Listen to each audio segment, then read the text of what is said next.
reminder I'm about to give is for the YouTube audience. There we go. All right, now we got it going. Reminder that if you are a YouTube consumer of the show, that we will be going on a YouTube hiatus while I am out in Paris between the next couple days and the next week. But don't fear, we will be back on YouTube when I am back, starting on August the 12th is that Monday. So just a quick programming note. I'll say that a couple times throughout the show today, but that is that's enough of the housekeeping. Let's get into it. We'll do plenty of commanders on the show, including taking our first stab at the 53-man roster. But I have to start. This will make the entire show better. One, I want to talk about this. Two, this is what my mind is doing right now because it's fresh and I'm frustrated.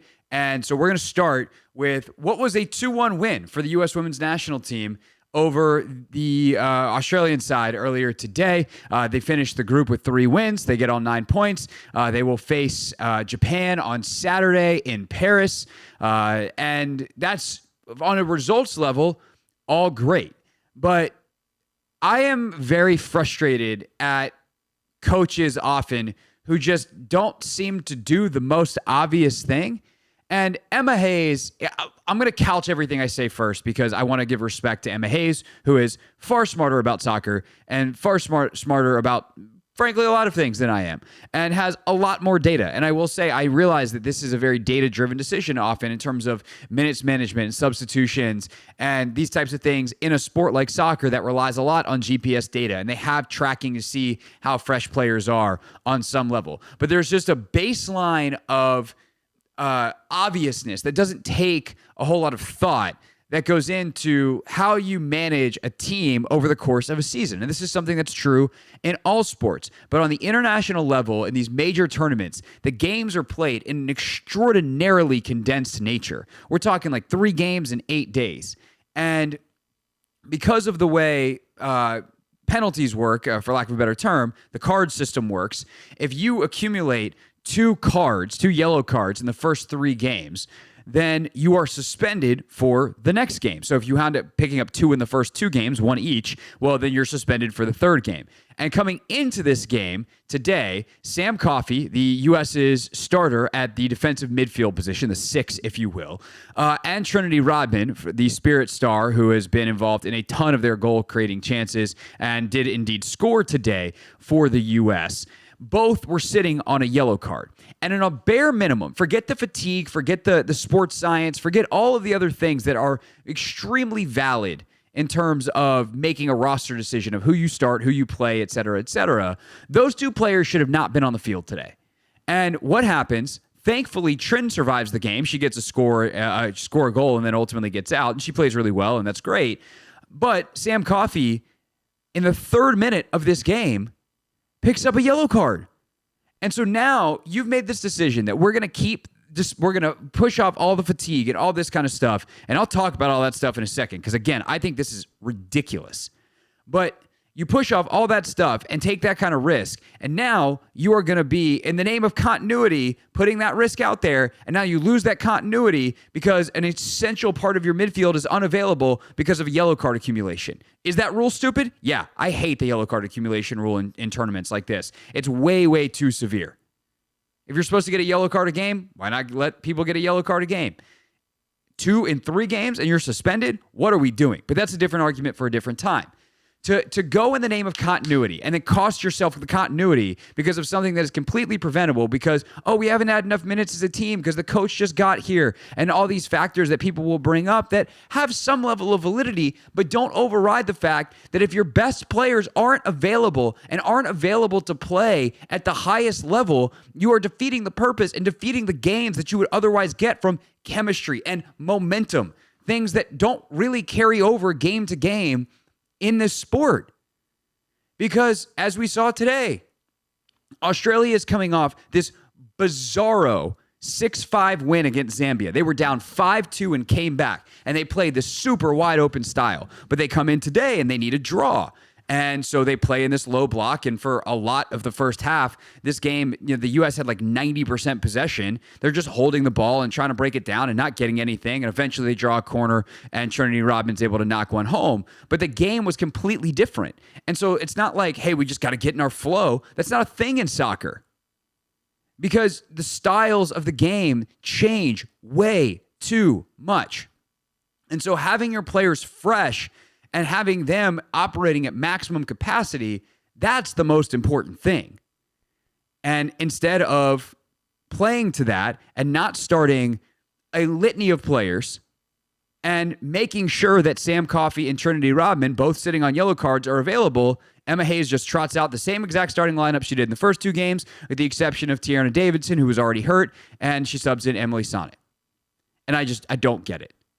It's a very, very similar, one of the many criticisms that Vlatko Andonovski got, which is why his 4 years at the helm was disappointing in every respect, and why he is no longer the coach of this team.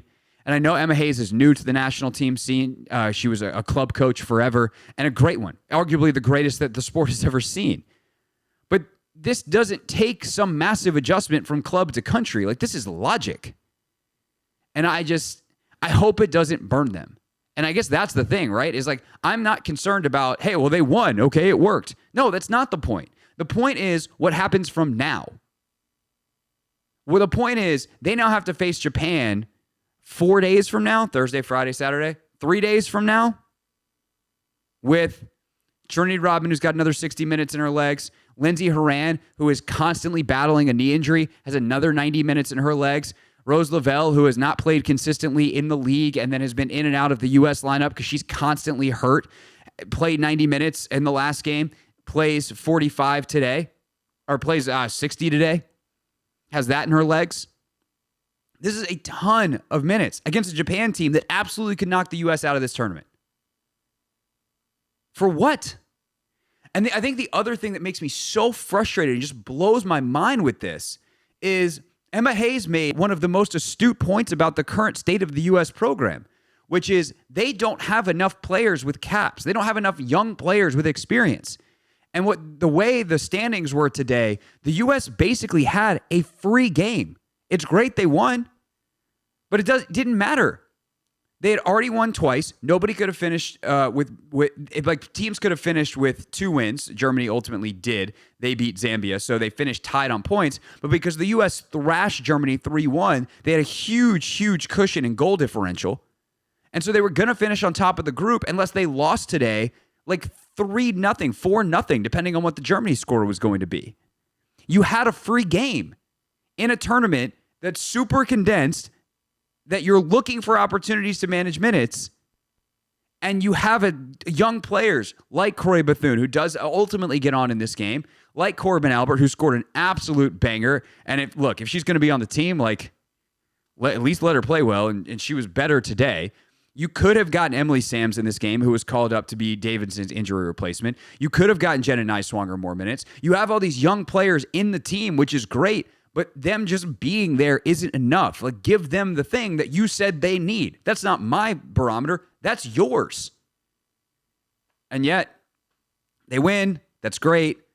But you have all these players that are your key stars logging a ton of minutes. And by the way, when Coffey gets the yellow card, why not sub her off earlier? Sub her off at halftime. And so whoever is going to take her spot in the next round can get some minutes if you're going to play the rest of the starters. And the whole point is this continuity is so valuable. Why are you not then putting, if it's going to be Corbin Albert, put Albert in at halftime for Coffey? One, to make sure you don't wind up playing a player down because Coffey gets a second yellow, which she absolutely should have in this game. She got away with one in a major, major way in the second half. And you get this continuity, which is apparently so valuable that it's worth it to risk Trinity Rodman, Sam Coffey on yellow cards, and every other major player on injury or just an accumulation of fatigue that causes their performance to decline in the future. I don't get it. You do not have to repeat the same mistakes as the last coaches. And I think as a U.S. fan, as someone who follows this with regularity, it's like freaking Groundhog's Day. Yes, it's different because they're winning, and that's great. And Emma Hayes has so clearly been able to establish a lot of stuff. And to be very clear, the takeaway of this is not Emma Hayes is a bad coach and is not up for the job or anything else. Emma Hayes is exceptional. And she has already proven her worth. But today was far more stressful than it should have been. And they are not set up as well by nature of Coffey being gone in the next game as they should be, based off of an absolutely, in my opinion, indefensible, but certainly controversial to be straight down the middle, a extraordinarily risky risk-reward decision that did not pay off in reward on that front for the U.S. And, here's the fingers crossed that I come back after they won the gold medal and be like, well, I guess Emma Hayes, that continuity really helped on the game-winning goal in the gold medal game that couldn't have been gotten otherwise in that game against Australia. But I just don't think that's how any of this works.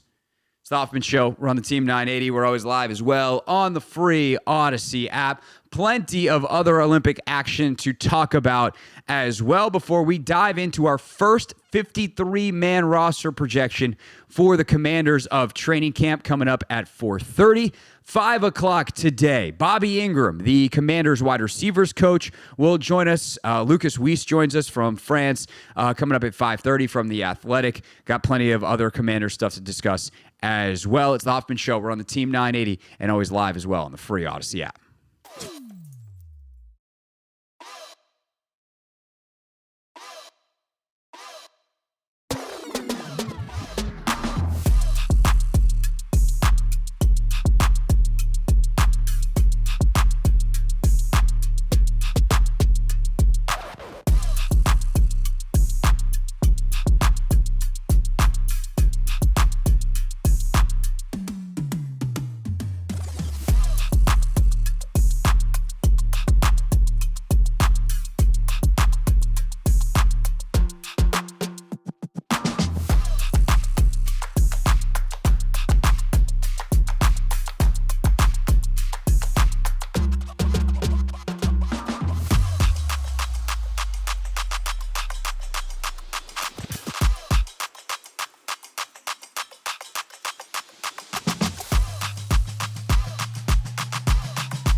It's the Hoffman Show. We're on the Team 980, always live as well on the free Odyssey app, streaming on YouTube too at the Team 980. And we will get to our 53-player roster projection for the Commanders coming up at 4:30 before Bobby Engram, the Commanders receivers coach, joins us at 5 o'clock. But we saved the Simone Biles discussion for today because yesterday, even though by the time we got on the air, like her and the U.S. had won gold, most people didn't get a chance to watch it until last night. Now, did you watch the primetime coverage last night, or how did you catch whatever you caught of Simone Biles and the USA winning gold?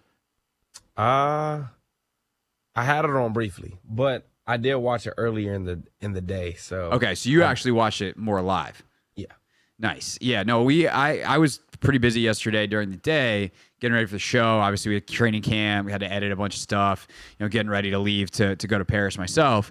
And watching it last night, she's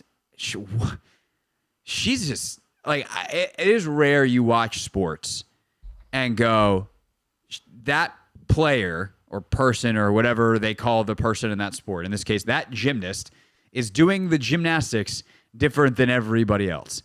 Like, you'd watch, other spectacular world-class gymnasts. And like a great example is like Jordan Childs on floor is wildly entertaining, spectacular. She's so strong. She's so powerful. It's the way she glides around. You watch Suni Lee on the uneven bars, things like that. And then you watch Biles do it. And it just is literally like a different sport. That first tumbling pass she does in her floor routine, where she does whatever the Biles, I think it's the Biles one. I think that's the first one that she has named after her. But she's got she actually decided last night not to do a new skill on the uneven bars. If she unleashes that skill and sticks it in the all-around competition or the event finals, one of the remaining two things. I don't know if she's in the event finals on bars, but in the all-around, that will mean she is the only gymnast ever to have a skill named after her, which, to be clear, you get a skill named after you when you're the first one to do it in a major competition. And she would have a skill named after her on every single apparatus in the sport. Every single one. And on floor routine, she's got multiple. And that one she does, I think it's like a triple-double or a double-triple. Like, it's a lot of twists and a lot of flips. And it's the one where they always do the little arrow, and it's like, she is 11 feet, 8 inches off the ground. And like, after watching Suni Lee, who's a all-around gold medal winning gymnast in the last Olympic Games, Jordan Childs, one of the absolute best on floor in the world, watching the Brazilians and the Chinese and some of the other best gymnasts. And then Biles gets out there and she jumps that first time. I don't know anything else like it in sports. Like, I truly don't know what other athletes are like that, where you feel like when you watch them do the sport, it is like watching a different sport. Trying to think. There are times LeBron's like that. There are times Steph Curry has been like that, where you're just like, I mean, who actually was a little bit like that was Caitlin Clark at Iowa specifically. Right, and even to an extent in the W, but especially when she was in college. But it's different because she's in college. No one else is hitting 30-foot step-back logo threes in the women's college hoops. It's just no one else was, and that's doesn't mean that the other athletes, the other players aren't great. Doesn't mean that she's the best ever. In Biles' case, it does. But like for Clark, it didn't mean that she instantaneously was the best college basketball player ever. But she certainly was playing the sport differently than everyone else was playing the sport, and that's part of what makes Caitlin so fun and why she's so freaking popular. But there just aren't a lot of athletes. I know, but even like athletes who are dominant, like Katie Ledecky wins, and spoiler alert, you got 5, 4, 3, 2. She won the 1500 today. It's the most unspoiled spoiler alert in the history of the Olympics, because of course she did. She's got the top 20 times in history. But even she's still swimming. Mondo Duplantis, the pole vaulter we'll see later in the games, he holds the world record by a mile. He's still pole vaulting. With Simone, it's just, you're like, I don't know. Maybe she's doing some kind of movie stunts. There's no way a human jumps that high. There's got to be cables attached. Like, it is mind-blowing how absurdly talented she is, how much different it looks for her versus everyone else. And that only starts, by the way, to try to explain her greatness in that sport. Yeah, I'm not gonna lie though, Craig. When I do watch, Simone, just because of how great she is, do you ever like get nervous? Like I get nervous for her. Like I know she's nervous. Like, but every time I watch, I get because you're like, nervous. you don't want her to fail. Yeah, pretty much. It's just like it's already like so much pressure on her that I don't want her to fail. I want her to, go out here and, do the most difficult stunt there is that nobody else has been able to do, and still come out on top. And I don't know, like even watching I think when she was doing her floor routine and they said she only needed like 8, for the Team USA, for Team USA to win. I want to say like it was either her first or second where like she stepped out of bounds. I'm just like, ooh. Well, that's arguably going to go down to the moment of the games, right? As she slams out of bounds, she rolls her eyes, just like, whatever, and then continues on to go put up this monster score. It's just I don't know, but I was excited that she was able to get through her routine and ultimately end up winning gold. And I just love the camaraderie of the team. I love watching them, like how together they are, like just because it's only 5 of them, like right. Go out there, support one another, and if you doubt, then you're gonna mess around and find out. Yeah, you are gonna mess around and find out. I think a lot of people did. Yeah, the Golden Girls. You mess around, you find out. If you know, you know. I think the thing with Biles too, that just to wrap up here, is it'd be impossible to try to, in a full-length radio segment, nevertheless what we have left in this one, try to properly capture what she means to the sport. Like, she is a survivor of what happened with Larry Nassar. And she was a voice that spoke out. She is someone who, beyond just that very, very specific, heinous series of events, spoke out to the larger culture of gymnastics that allowed that to happen. That the kind of mental and physical abuse that gymnasts were facing.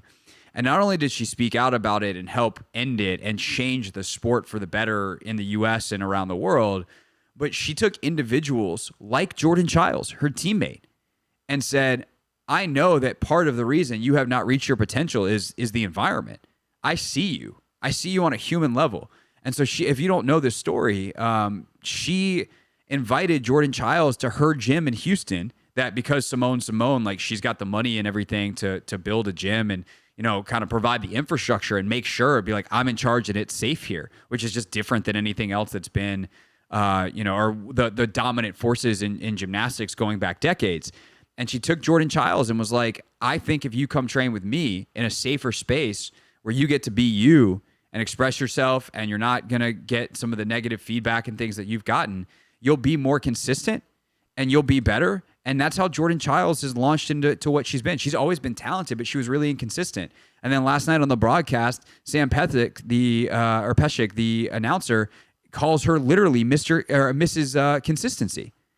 And to hear that about Simone and hear that about Jordan and the relationship they have, I think it's just like a very specific example of what you said, that togetherness that they have as a team, because they know what and especially this group, right? This is the oldest group. The record previously for oldest Olympian, I believe, was Allie Raceman at 22. I guess Simone would have been 24 at the last games, but I guess Allie was the second behind Simone in Tokyo at 22, and now Allie's like 5th because 4 of the gymnasts on this team are older than Allie Raceman was in her last Olympic Games.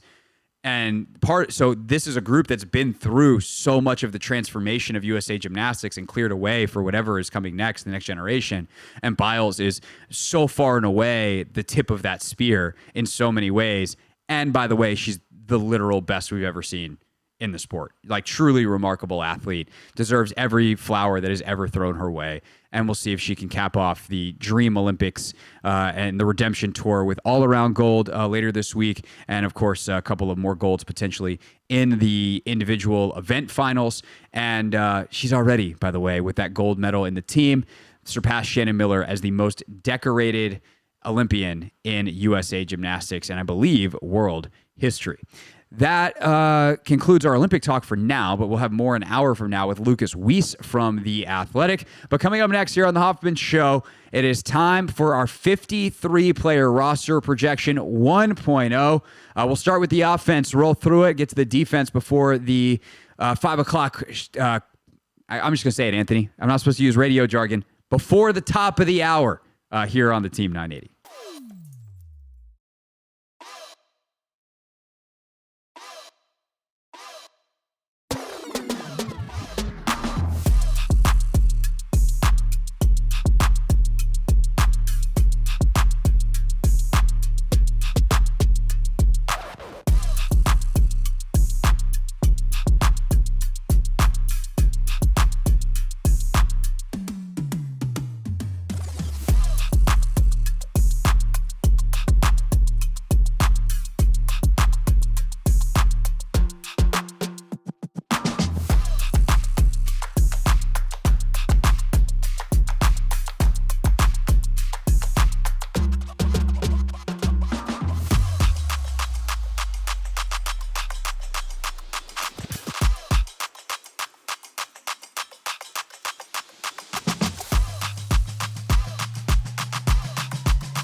It's the Hoffman Show. We're on the Team 980, always live as well on the free Odyssey app. And a little breaking news before we get to our roster projection here. And apropos, we can ask Bobby Engram about this coming up at 5 p.m. because the Commanders have made some moves at wide receiver. Dax Milne actually had a great day of practice yesterday. Unfortunately, it was his last day of practice with the Commanders. They have cut Milne and Damiere Byrd and re-signed Byron Pringle, the receiver who actually played pretty well in a lot of stretches for the Commanders last year. He was brought in part because of the familiarity that he had with Eric Bieniemy, but was a good kick returner and a good receiver who made some big catches. There weren't a lot of big catches last year for Washington, but he made a few of them. And so Byron Pringle back in the fold. We'll see If my math is correct, that's 2 out, 1 in. So there's one roster spot remaining. We'll see when everybody gets back out to practice tomorrow who ultimately it is. Unless Anthony, yes, you have. Yes, so it's 2 out, 2 in. Who's the other one who's in? We also claimed kicker Riley Patterson. We got kicker competition. Yes, all right. Well, stop the presses. We got to talk about kick. No, we don't. Okay. One kicker is going to make the roster. That much we know. Who else is going to make it? Let's find out. It is time for our first roster projection, 53-man 1.0, Anthony. And to be very clear about this, I'm doing this live.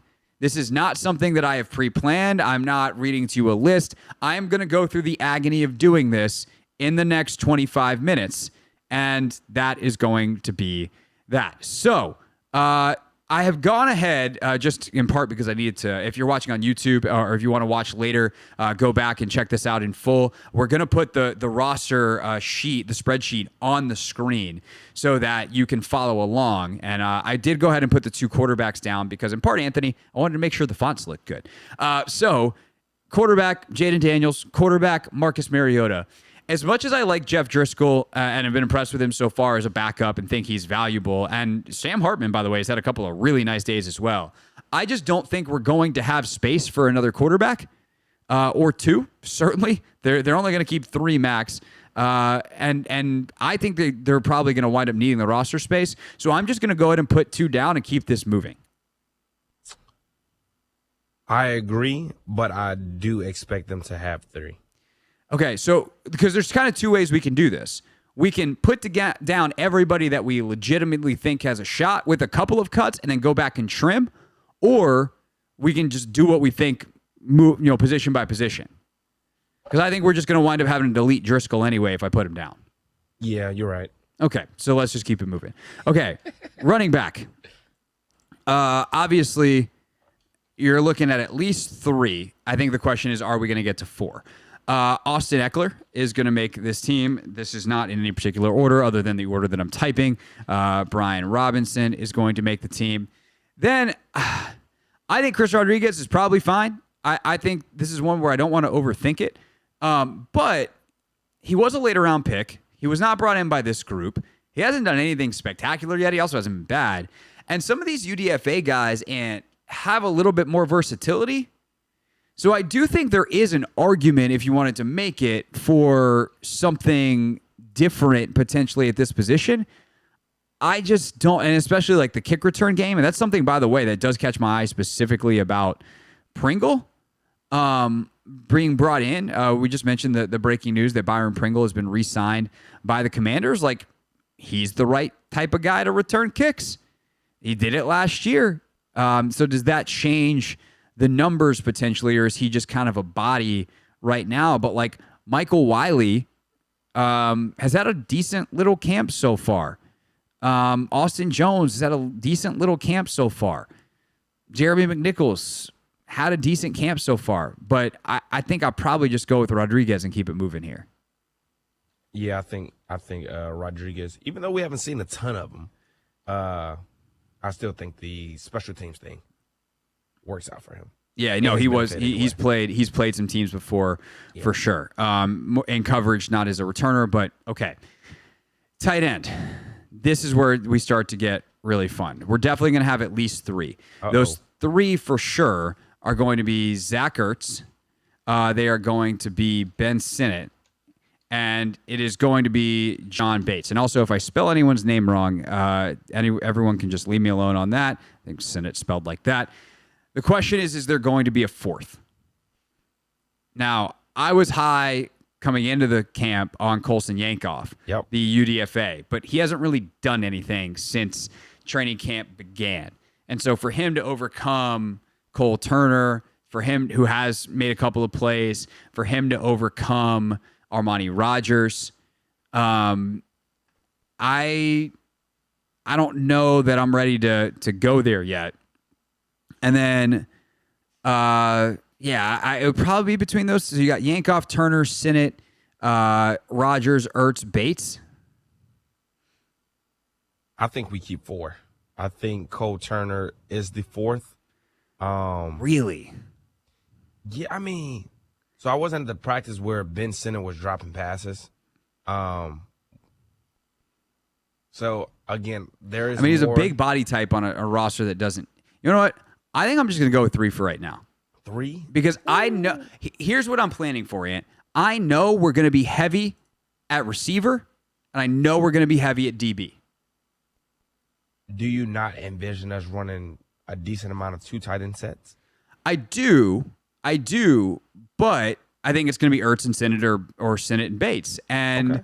I think that guys like Turner and Rogers and, Yankoff, you can get through the practice squad. And if all of a sudden you need one or you want to mix it up, like I think that you will be able to sign all of those guys, frankly, if you want to the practice squad.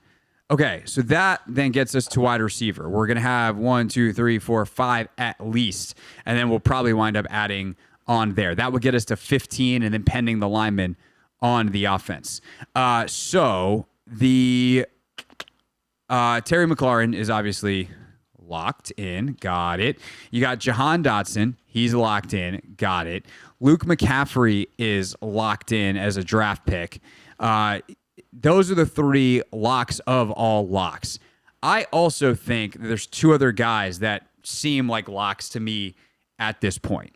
The first one is De'Ami Brown. And I know that going into camp, I was not that way, but Sam Fortier and I talked about this yesterday. De'Ami has continued to be the same guy on special teams, and we're getting a lot of special teams drills and stuff. Like he's really, really good at that. Cliff Kingsbury values speed to get vertical, and theoretically, De'Ami has that, even if he hasn't produced in a major way.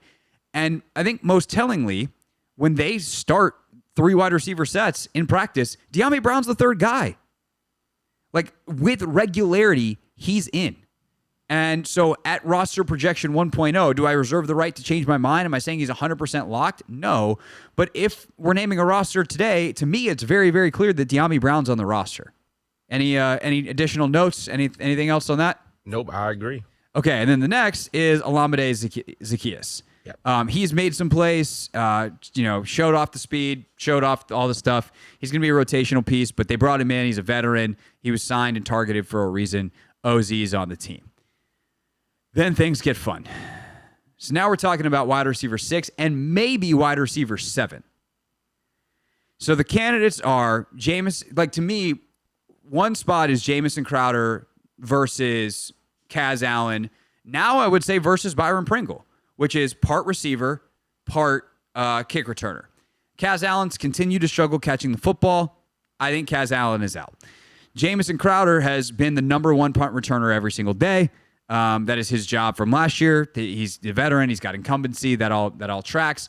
But I definitely don't think that he's got a lock on that job, and I don't think that he is so undeniably better as a wide receiver that he's locked in. That said, he has made some plays. He just continues to be Jamison Crowder, a guy that gets open and catches footballs when thrown to.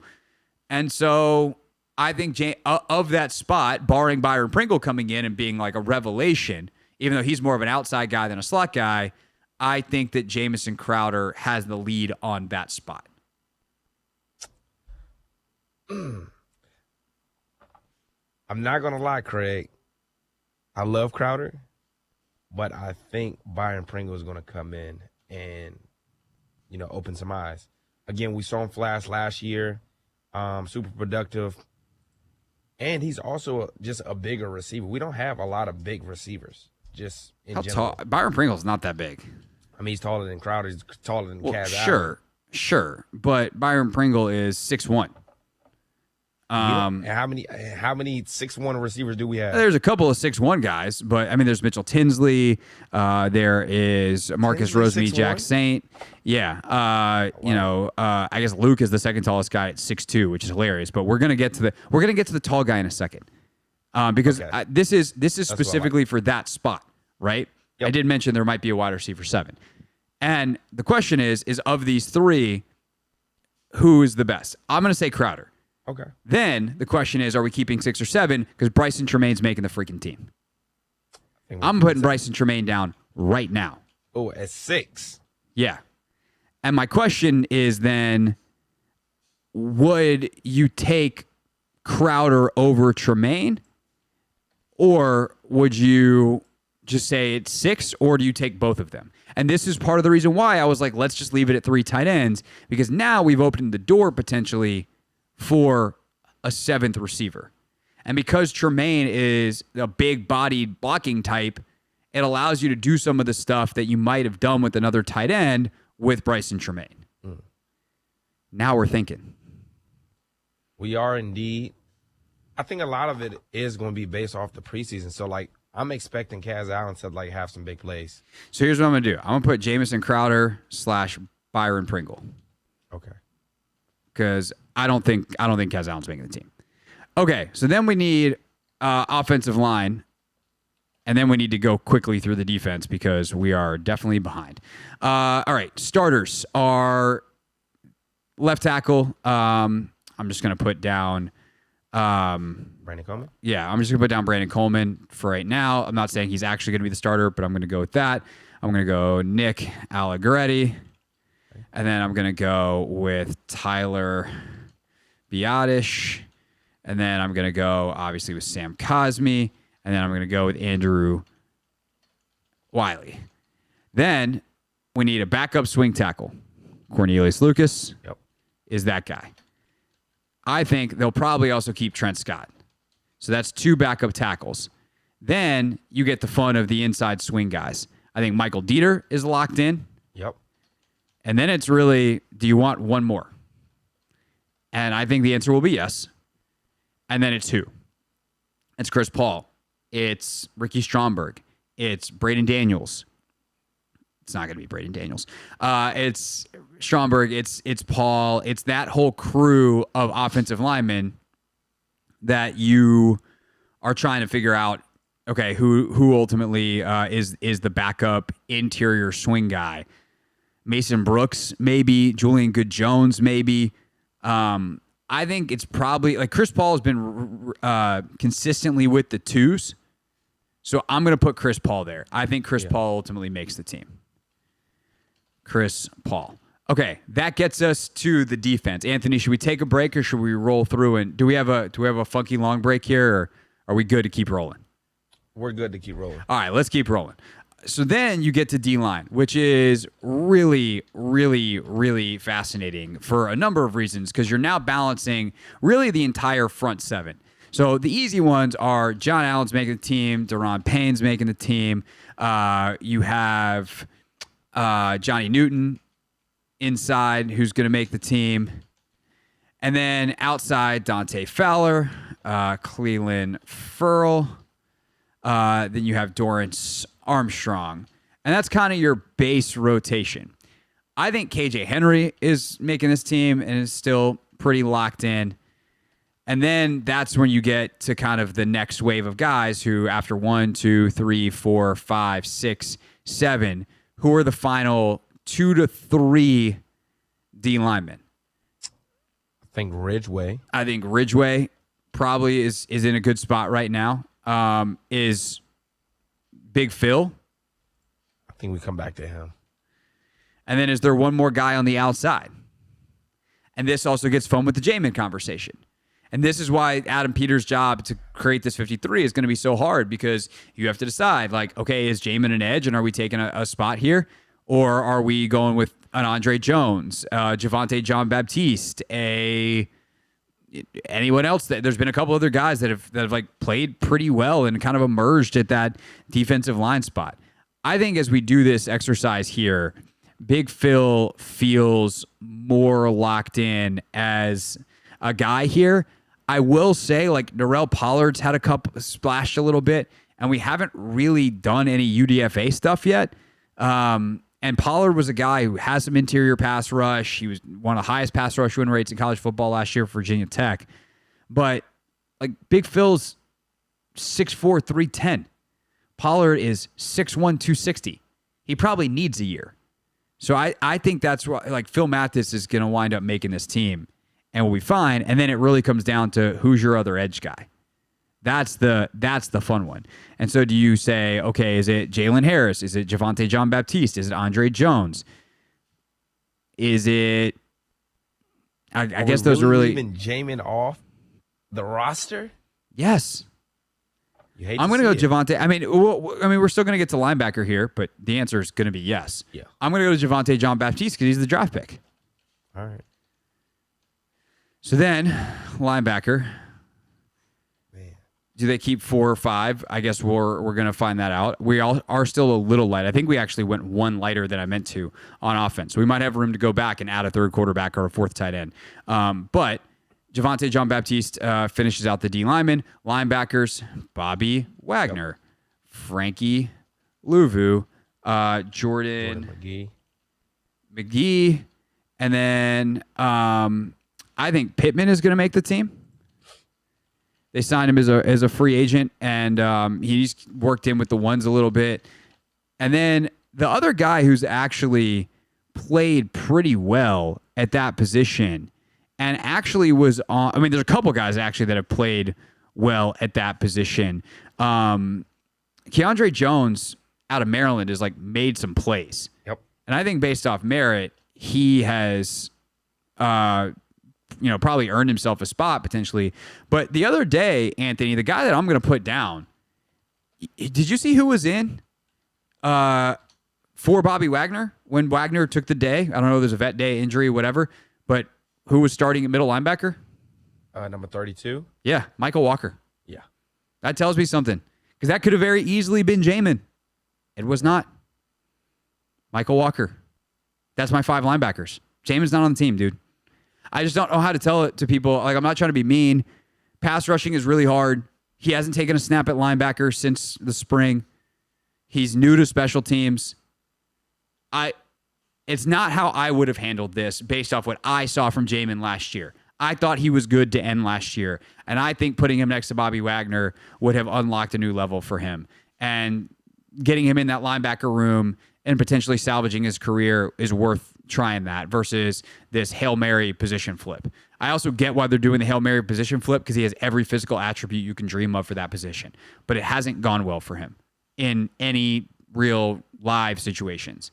And maybe it gets better as the pads go on and he gets more reps under his belt, but as of today, he ain't making the team. And that's not, again, to be mean, it's just a reality of this is really hard. Learning a physical, I had someone leave a YouTube comment that actually legitimately pissed me off because they were like, Dexter Manley played 10 years without being able to read past the third grade level. It just means Jamin must be really slow. Have you ever tried to learn a new physical skill? What's something you're bad at physically? Whether it's shooting a basketball, whether it's, going to play tennis and learning a forehand. Go try to learn something physical at an adult age. Our learning capabilities decrease as we get older. That's science. And so if you want, or just go try to learn a new language. Go try to learn anything that is completely foreign to you, that is different when you are older. It is hard. And it's hard when you just have to do it on your own. Go try to learn how to play piano. And now try to become a world-class pianist. And now do it while other people are trying to prevent you. Because it's not just learning the skills, it's doing it against elite competition. Oh, God, it made me so mad because it's just so... It's incredibly insulting, or actually, I'd say it would be so incredibly insulting if it wasn't so stupid on its face that you can just laugh at it and dismiss it. So yeah, it's hard. Jamin's in a tough spot. I think he'll be in the league. I think someone will sign him as a linebacker, and he can make plays and he can go run around and be Jamin Davis. But I don't think this team is the place for him moving forward. So that leaves DBs, cornerbacks. What do you think? 5 corners. Yeah, 5. 5 is a good number. And then I think we might wind up with 6. We'll play that out. Actually, let's work backwards here real quick. Kicker, long snapper, punter. Tress Way. Long snapper's Tyler Ott. The kicker will be someone to be named later. They signed a kicker today. They've had Ahmed in. So then if we go, let's see. 1, 2, 3, 4, 5. We got room for 11 DBs. So, if that's the case, we got BSJ, we got Emmanuel Forbes, we got Michael Davis, Yep. we got Mike Sainer still. And we got Quan Martin. Well, and then I'm going to put Quan as a safety. Okay. Quan Martin, Jeremy Chin. We got Percy Butler has been up. I think Jeremy Reeves has been one of the lead guys. Dominique Hampton, for sure. And that leaves 2 spots. Defoe. I think Derek Forrest is still going to make this team because I don't know why Derek Forrest wouldn't make this team. I think he's a good safety, and I think that he also has some special teams value and has played there in the past. And then I think for this last corner, but like to be clear, guys like Tyler Owens are going to have something to say about that.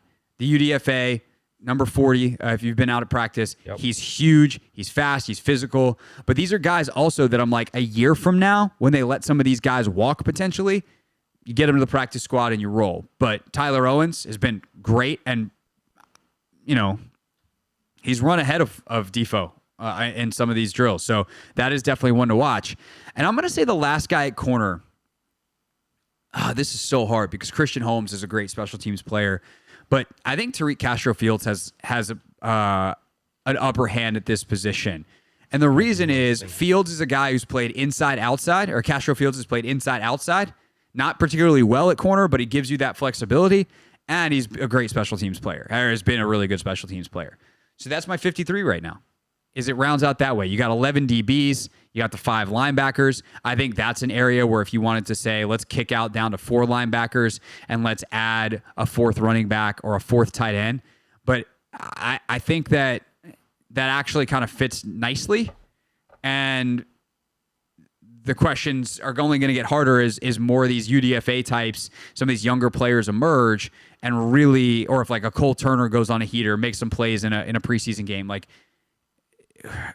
this was actually in some ways easier than I anticipated, Ant, but I know that it's only going to get harder with the more data that we get. One guy who's going to be involved in the decision-making process in a major, major way is receivers coach Bobby Engram. We're going to talk to Bobby when he calls us next on the Hoffman Show.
It's the Hoffman Show on the Team 980, always live as well on the free Odyssey app. And it is our pleasure to welcome to the show wide receivers coach for the Washington Commanders, Bobby Engram. Bobby, Craig Hoffman here. So good to talk to you. Appreciate the time today. Hey, what's up, Craig, man? Appreciate being on. Absolutely, absolutely. It's great to have you. And I'd be remiss if I didn't ask, because we had a little breaking news earlier involving your room before we get into everything else that we were planning on talking about. What insight can you give us on the decision to bring Byron back, who you obviously had last year in Washington? And you know, obviously I'm always hard to let go of players, but Dax and the moves that you guys made a little bit earlier today. Yeah, I just think this time of year for me, as a former player and a coach now, you build relationships with guys, and we all understand the business side. So this is always tough when you see guys that you kind of connect with and you've coached and that work really hard to make your team better. You know, Dax has certainly done that for this organization, and Demir in his short time, very professional. So it's tough, but, you know, always looking to upgrade the roster and bring in different guys for what we need. But I've spoken to Demir. I haven't had a chance to talk to Dax yet, but got nothing but respect for both of those guys. Yeah, for sure. So as I mentioned, you obviously had Byron last year in the room there in Washington, and you were one of the few guys that Dan ultimately decided to keep on and retain. And one of the things that I've been thinking about a lot, Bobby, is for all of us in any job, who our boss is going to impact how we do our jobs. So what are some of the things that have changed for you this year working for DQ that are different than Ron and any other coach that you've worked for in the past? Well, I think right now just focused on like this present moment moving forward. Respect Ron and everything that he did. I've known Ron since my playing days, you know, so respect everything that he did for this organization and this city. But moving forward, you know, in the different leadership, you know, obviously DQ's the head coach, but I think it's rare when you have Mr. Harris, you know, you have a change in ownership. You brought in a guy in Adam who's an unbelievable, GM and what the success he's had. And then they add DQ. So just a complete, you know, change in leadership and just direction and where we want to take the team and take the organization. So I'm excited to be a part of that. Very fortunate and blessed to be one of the guys, like you mentioned, that was retaining myself, and Tavita Pritchard, who's doing a great job, and Ryan Kerrigan, who people know as a player and a coach.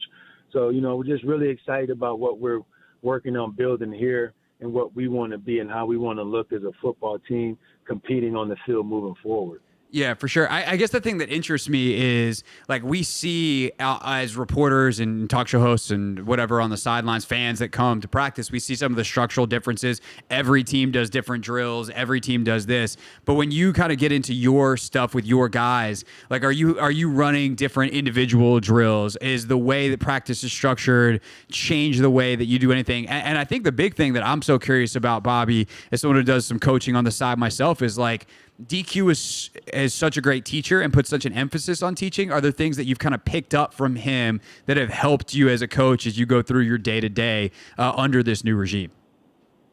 Yeah, I think the energy that he brings and how authentic he is contagious. And I think in terms of development, like that's one of the biggest things that we are trying to do, develop our players to maximize their ability and put them in the best position to compete. And I think sometimes when you talk about development, you look at it as a negative, but I think every player can continue to grow and develop his skill set, regardless of whether you're a first-year guy or you've been to the Pro Bowl. I've been fortunate enough to coach guys that have been to the Pro Bowl and played at a high level, but it's always trying to chase those one or two things that those guys can improve on that's going to help them perform better and compete at a high level to help us win. And as far as the offense does dictate some of the things that you work on in terms of routes, techniques, and depths and how you teach it. But at the end of the day, you know, as a coach, you want to make sure, like, fundamentally you're giving the guys the skills that they need to improve, like catching drills, footwork drills, understanding the routes, blocking, and just attacking each guy and having a complete plan for those guys. Bobby Engram, receivers coach for the Commanders, with us here on the Team 980. And Bobby, I actually asked DQ yesterday about you in the press conference, and I thought there was a part of his answer that was really, really cool and interesting, which is that, well, yeah, he appreciates everything you do with receivers. One of the things he really values for his entire staff is their kind of global look at the team, and for you specifically, because you are a guy who has a file on anybody that was here last year. He's been able to talk to you about some of those players. What's it mean to you to have a head coach that trusts you, not just with your own group, but with opinions and I don't want to say takes, because that's what we do. We're just out here saying stuff. What you say actually has consequences. But your opinions and your evaluations, I guess is the best word, on everybody on the roster that you have an extended familiarity with. Yeah, I mean, it means a lot, obviously, when you have people in leadership positions that trust the information that you're giving them, because he knows that it's for the best interest of the team. And I was fortunate to be here last year, and I think philosophically we see a lot of things the same way. I love getting to know the players, building genuine, authentic relationships, and understanding who they are, what's their why. And to me, with old school, you used to talk about team chemistry, right? But you build a culture where people genuinely like working together. They want to work hard to do their very best to help each guy on this team and to help this team to put ourselves in position to have success. Yeah, no doubt about it. One more big picture question for you, then I want to ask you about a couple of your guys. You were the offensive coordinator for Wisconsin a couple years ago. What did being an OC teach you about the game and that role that's different than being a player and a position coach? Good question. I think just the organization and the preparation that it takes to prepare to call a game. And you really can like positionally, right, understanding where you're strong and where you're weak, whether that's due to roster or due to injury. You have to account for the big picture. If an old lineman's not right, you may want to give a little more chip help. If a back gets hot, may want to feature some more runs in the run game. Those types of things where, as a receivers coach, I see it, but I'm not responsible for it. Right. I'm responsible for making sure that the receivers are prepared, and obviously I'm communicating with Cliff. I'm communicating with the other coaches, and we're talking about guys and what they can do. I'm giving my input in that way, but it really helped me to just look at the big picture and how you put it together throughout the whole week and how you put your guys in position to succeed on game day. Yeah, for sure. I'm kind of smirking, Bobby, because I just also imagine like, hey, Cliff, Terry wants the ball again. I know I told you that last time, but by the way, Jahan does too. I know they're receivers. I know that's how that works. Speaking of those two guys, I've had the pleasure of covering Terry for a long time. I was still on the beat when he got drafted his rookie year, and getting the chance to interview him and talk to him over the years. He's just a special person. But what's something that beyond that, whether it's a player or the way he is as a leader, something that we can't see from the outside that you really appreciate about Terry McLaurin? Man, I think you said it. In your first statement, he's a special person. As a man, first he's a man of integrity, right? So the way he comes to work every day and the way he goes about his business, nothing but the utmost respect for that. But what I really am excited about now is how he's growing in his leadership role, how he's found another voice, and not just leading by example, because he's always done that. But just finding that voice where he knows that guys respect him because of the way he works and because of the type of player he is. So that's been pretty cool to see. And the last guy I'll ask you about real quick, Bobby, is Bryson Tremaine. We just did our roster projection, and he was one of the names. I was like, I don't care how I have to make this math work. Bryson Tremaine deserves to be on this team the way he's practiced so far. I know there's a long way to go, and you guys are going to have the ongoing evaluation. But what have you seen from Bryson last year and the work he put in on the practice squad throughout that season, and then how it's paid off for him so far that he's been so involved and really been able to make some plays? And we know what he can do on special teams and all that kind of stuff. But what have you seen from Bryson Tremaine in the spring and so far in this early part of training camp? Oh, I think it starts with Bryson with just his work ethic. He's the same guy. For a young guy to come in and work that hard every day, that really gives you a chance. And that's what's helped him grow from last year when we signed him as an undrafted free agent until now. if you remember back last year in training camp, he had a little bit of a hamstring. Mm-hmm. It slowed him a little bit, but he came on strong like the last week and a half, 2 weeks. Then he really showed up in the preseason games. And what I respect about Bryson and what I like is that his work ethic never wavered throughout that whole season. So he was very intentional, took the coaching, working on the scout team, asking questions even to the defensive guys about how can he continue to get better. So excited about him and just the competition in our room and on our team, man. It's an intense battle across the position boards, and that's what we want. That's what this league is about, and that's going to keep everybody's level of play, being elevated. So, he's done a good job up until now, but like you said, there's a lot of good competition in that room, and that I'm excited about, how it's all going to play out for our team. Yeah, man. I know ultimately it's Adam's job to put together that 53, and you were doing a heck of a job based off what we're seeing from your room of making that as difficult as possible. You feel like you got everybody in that room who could make the team, which is exactly, I'm sure, what you want as a position coach. Bobby, really appreciate the time. Look forward to chatting hopefully again down the road. Really enjoy this and have a great rest of camp if we don't connect.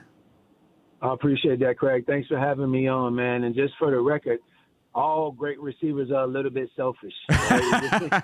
I never noticed. To the detriment of the team, man. They got to want the ball. I want guys that want the ball. Facts. But at the end of the day, like guys that understand, like this is the ultimate team sport. And I'm not just saying that. Everybody's got to do their job to help us go win games. And a big part of ours is catching the ball, but also being a blocker and doing everything that we need to do to put our team in position to have success.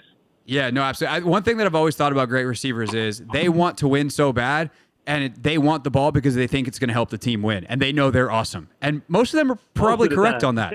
Sometimes they just want to get some touches, man. There's that too. I think that's the mentality where you want a guy like, hey, I want to be the guy. I want to touch the ball. I know I can help us win. For sure. Bobby, really appreciate the time, man. Thanks so much. All right, Craig. Take it easy, man. That is Bobby Engram, everybody, with us on the Hoffman Show. Receivers coach for the Washington Commanders. What a room he has. Actually, tell you what, I want to double click on his room next because we didn't even get to talk about some of the guys that are legitimately in contention for a roster spot. We'll dive more into the Commanders wide receivers next. Then coming up at 5:30, Lucas Weeks joins us from Paris to discuss the Olympic Games.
Thanks again to Bobby Engram for joining us on the Hoffman Show. Commanders wide receiver coach. He was awesome. It's really great. I knew he was a great coach. I know that, like, look, if Dan Quinn is like, you, sir, are staying here, we're not letting you go anywhere, then clearly good dude, not just random guy. Bobby's been around the league for a long time. Great player back in the day. Made a couple of Pro Bowls as a receiver. Anthony, you don't remember Bobby Engram as a player, do you? Back in those old school Seahawks uniforms with Sean Alexander? No, I don't.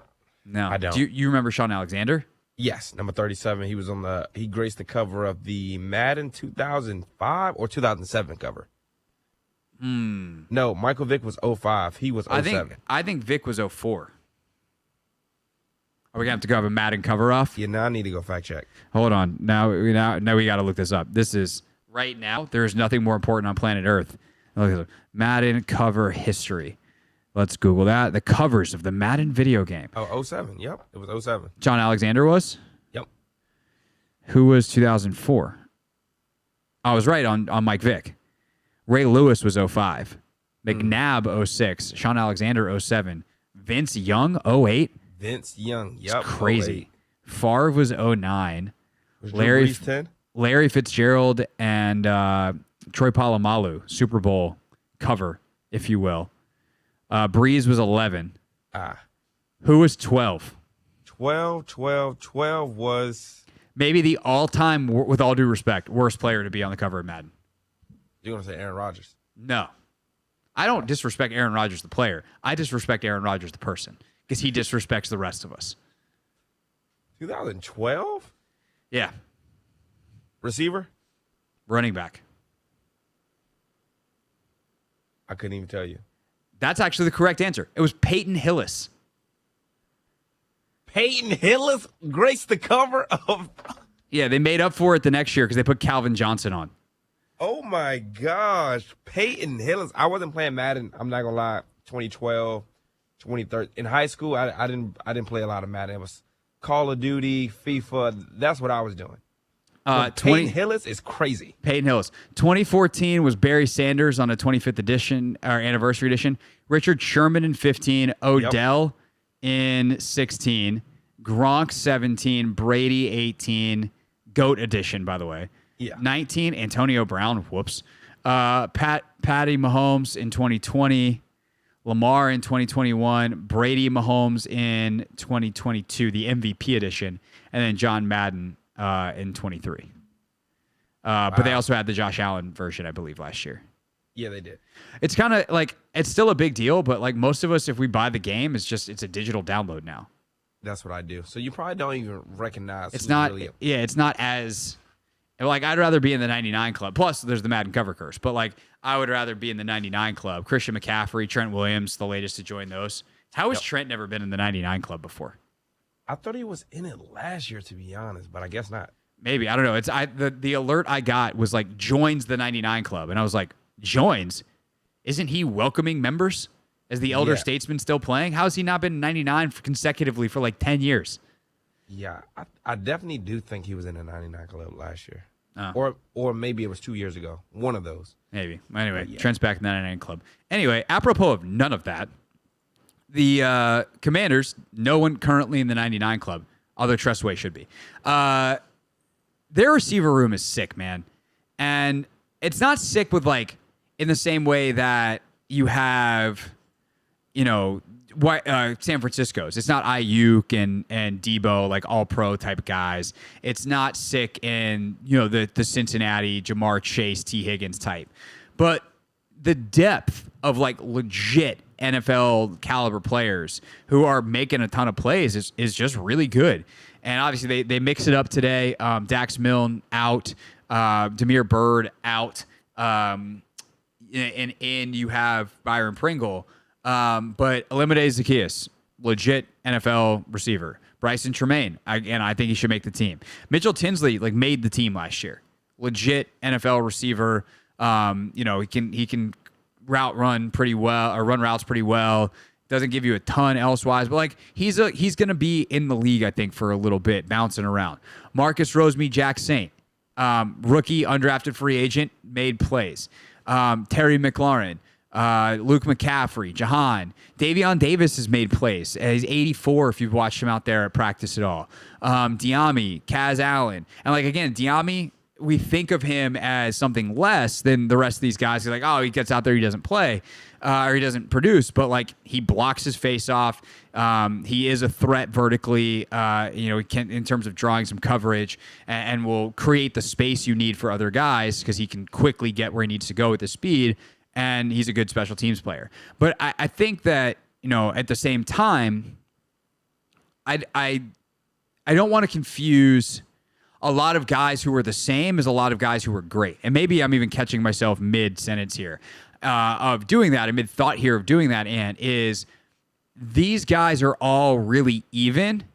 I think the question is, with a better offense, with better functionality, and with better quarterback play, do we find out these guys are all legitimately solid and they're all competing against each other because they deserve to? Or are these guys all not that good? And I'm sure some people are screaming at the radio right now, like, that one, where they're actually all not that good.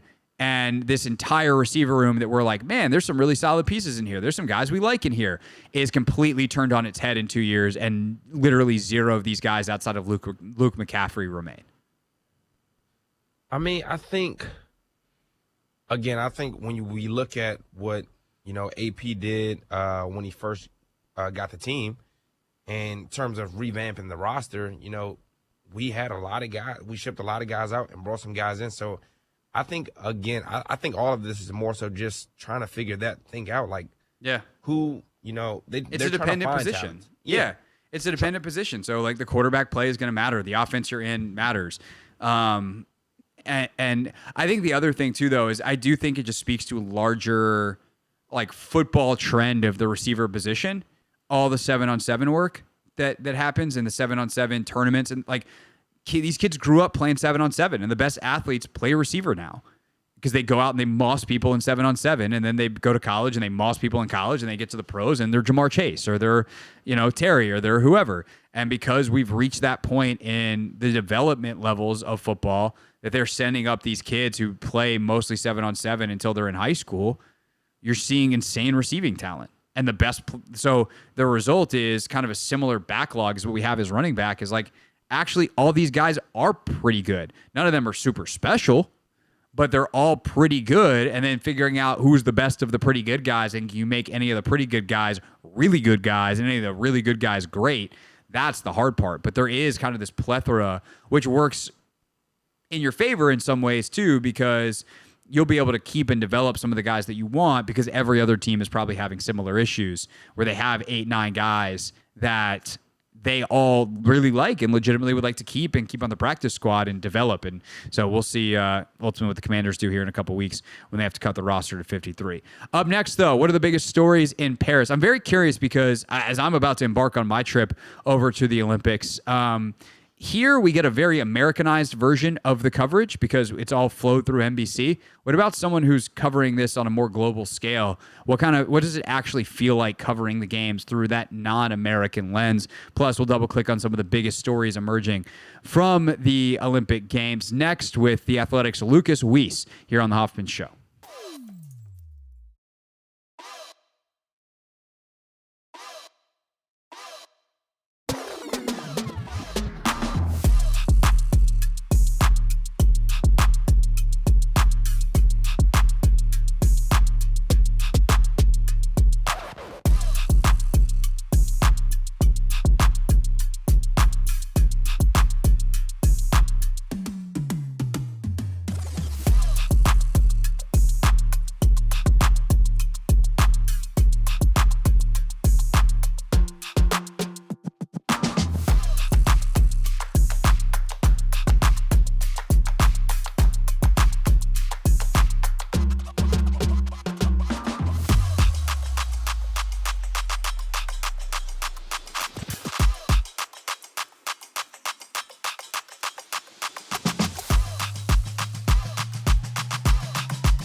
It's the Hoffman Show. We're on the Team 980, always live as well on the free Odyssey app. We are streaming live on YouTube as well at the Team 980. Don't forget, when I am off to Paris for the Olympic Games, our stream will not be on YouTube, but if you typically take in the show that way, you can download the free Odyssey app and continue to listen. Linnell will be in, and it'll be great. He'll have all kinds of Commanders coverage, everything at the Olympics, everything else. Or you can just go to the team980.com/listen. Joining us right now to talk about the Olympic Games is Lucas Weiss, who's an editor at The Athletic. He is covering everything Olympics-wide. Lucas, first of all, hello. Hi. Welcome to the show. Craig, thanks so much for having me on. Absolutely, dude. So here's my first question for you. As someone who is taking in all of this at once and doing a lot of the coverage and kind of managing everybody that you're working with at The Athletic, and kind of taking in this just incredible volume of stuff versus a lot of us who are kind of maybe watching some of it during the day, but mostly watching the primetime coverage and getting a very Americanized version of the Olympics. What to you have actually been the biggest stories of the Olympics so far, even if they wind up being American athletes or American teams? Yeah, I mean, first of all, it's been a very fascinating start to the Olympics. Lots of stories to talk about, to dissect, but you got to start with Simone Biles, right? I mean, yesterday in the women's artistic gymnastics all around, guiding her team to the team gold. And when you think about, Craig, in Tokyo, you know, just the struggles that she had with the twisties, is her unable to perform up to her potential. And she's been very open about, you know, mental health and just her mental struggles during that games. To come back from that, to then put on a show yesterday at the Bercy Arena in front of so many stars and celebrities. You had Michael Phelps, you had Serena Williams in the house, Spike Lee. So it was definitely a coronating performance for Biles and that team to finally get back to their rightful place on top of the podium of women's gymnastics. So it was definitely a defining story of these games thus far, and certainly for Simone, she's competing in 3 of the 4 individual events as well. So America's most decorated Olympic gymnast has a chance to add to her haul of Olympic gold medals. One of the other big stories, and Simone, we actually talked about her and just her greatness earlier in the show as well. I mean, it can't say enough about her. What an incredible story. But I think outside of Biles, one of the interesting stories that I've been following, and I know you guys have Nicole Auerbach covering the swimming and everything that's going on in the pool. The fact that this pool has been slow, that we haven't seen an onslaught of world records like we see at a lot of Olympic Games. What have you made of kind of the swimming events in total so far? Some of the upsets, some of the races, but also the general lack of the kinds of times that we see traditionally at an Olympic Games. Yeah, certainly that's been definitely a storyline. It's funny that you say that. There was one world record thus far, and that happened today, actually. So that just shows you, when you think of swimming, you think of so many records already being set. You know, the fact there's only been only one world record set, and we're a few days into the Olympics, just shows you about the slowness of this pool. And it just has to do with the depth. I mean, it's just not as deeper of a pool compared to some of the past Olympic pools that we've seen, where you get some of those quicker times. But certainly when you look on the American side, Tori Husk has been a big story. Her of course, winning the 100-meter fly gold medal. She had a silver medal today. But across, I mean, non-U.S., you have to look at Leon Marchand. He's from France, in front of the home crowd, has Michael Phelps, his former coach, Bob Bowman, coaching him. And for him to have won today, Craig, 2 gold medals in the 200-meter butterfly, 200-meter breaststroke. He, of course, had Olympic records in both. He's just one of 4 male swimmers to have 2 or more individual gold medals at the same Olympic Games. He is definitely capturing the magic of this meet at Paris, with the crowd just so loud for him whenever he gets in the pool, and he's just so electric to watch. Definitely one of the stories in the pool for swimming. Lucas Weiss, who is an editor at The Athletic, with us here on the Hoffman Show. He's doing a lot of their Olympic coverage, taking a kind of a wide look at everything going on in Paris and or I don't even call it the outskirts. As someone who's going, Lucas, let me tell you, Lille, not close to Paris. Many of the other things, not close to Paris. The geography not friendly for some of these events, although most of them will ultimately wind up in Paris, such as basketball, soccer, etc., for the finals. But one of the darling teams of the Olympic Games so far, certainly USA Rugby, and what the women did in the sevens the other day. Do you think, and as you've talked to your folks who are covering this, and maybe even some folks, one thing that's I think great about The Athletic is y'all have people around the world. So like rugby coverage is a part of what The Athletic does because it's so big in other parts of the world. Like, is this potentially a real breakthrough moment, or is this quote unquote just a really good Olympic story when you talk about women's rugby in America? I think it has the possibility to be Craig, and I think your listeners would appreciate this. After USA Rugby won bronze, Michelle Kane, Washington Spirit majority owner, just donated $4 million to USA Rugby leading up to the 2028 LA Olympics. And I think that's a message, right? That clearly there is something here for rugby. And look, the fact of the matter is when you're thinking of the United States going up against Australia, Australia is known for rugby around the world. And for the U.S. to do what they did yesterday, getting that win, the Alex Cedric try will be historic and replayed for years to come in American rugby. I just think it's part of what's happening right now in women's sports, where there's just a lot more investment right now and there's just a lot more popularity. So hopefully by the time 2028 comes, that there is real momentum and that the U.S. can get back on the podium again in 4 years' time. No doubt. And if it's not the, kind of the breakthrough moment right now, certainly if they go and win a medal on home soil in 2028, could be very similar to what happened to the U.S. women's soccer team winning on home soil in 1999 in the World Cup. Lucas, good stuff, man. Really appreciate your time. Thanks so much for joining us here on the Hoffman Show. Thanks so much, Craig. Safe travels to Paris. Enjoy it.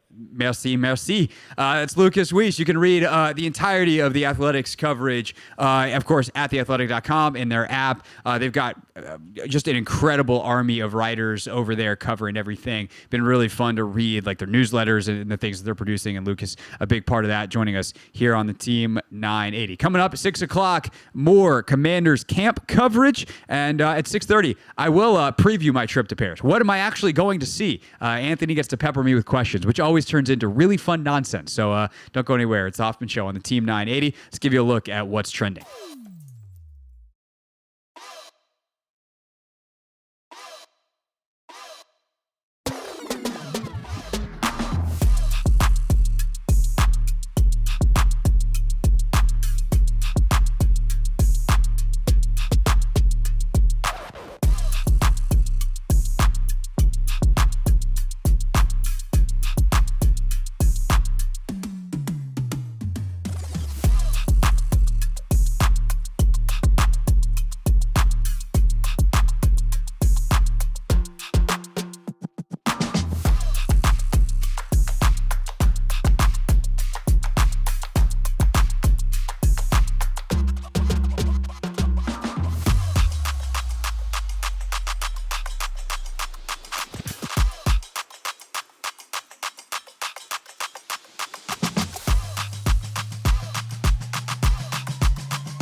It's the Hoffman Show. We're on the Team 980, always live as well on the free Odyssey app.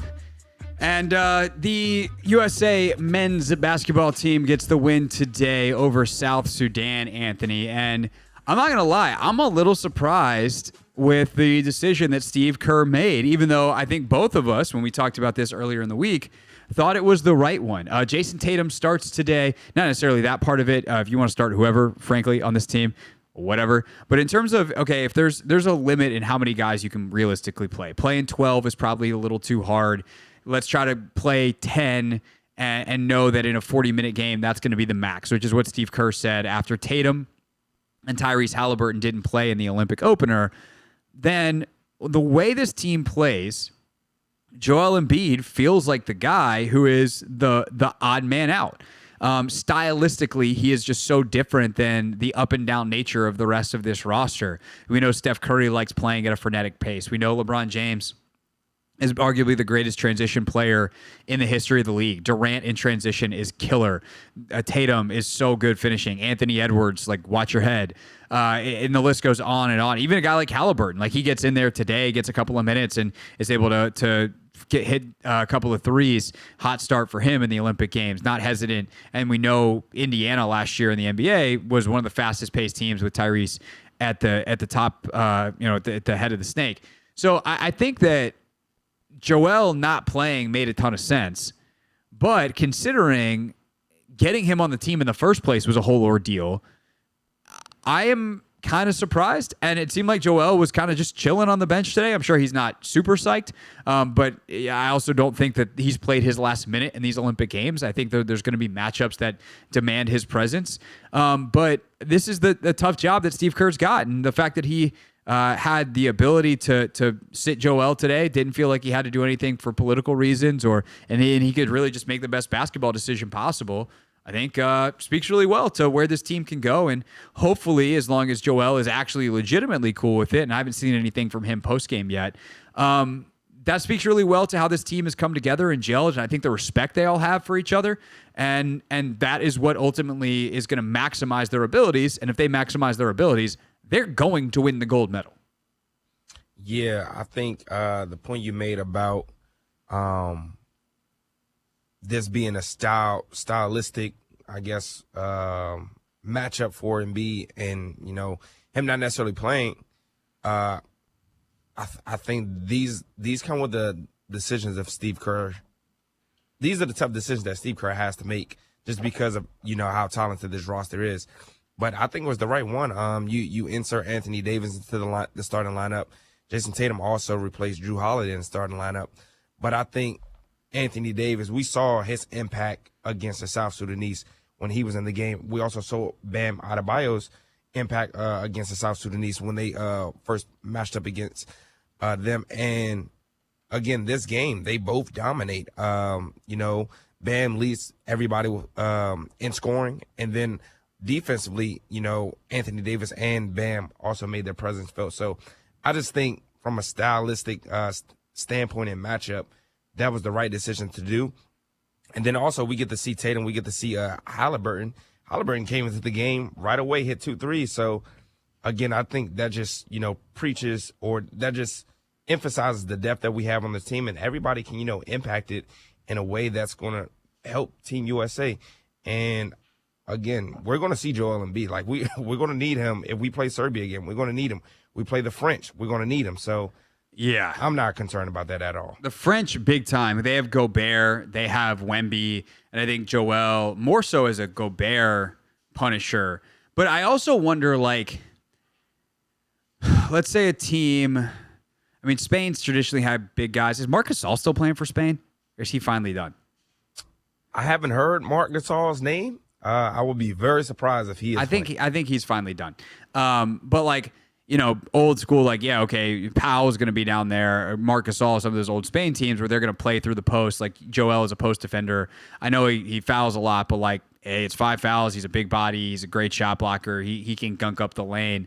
But I also wonder, against some of these other teams that are smaller, do you actually use him as a mismatch weapon and just like say, hey, we don't need to be as strenuous today on our guys running up and down, even though sometimes that can feel free. Like, let's just slow the game down. Let's just bludgeon guys in the paint. Let's let Joel have a night.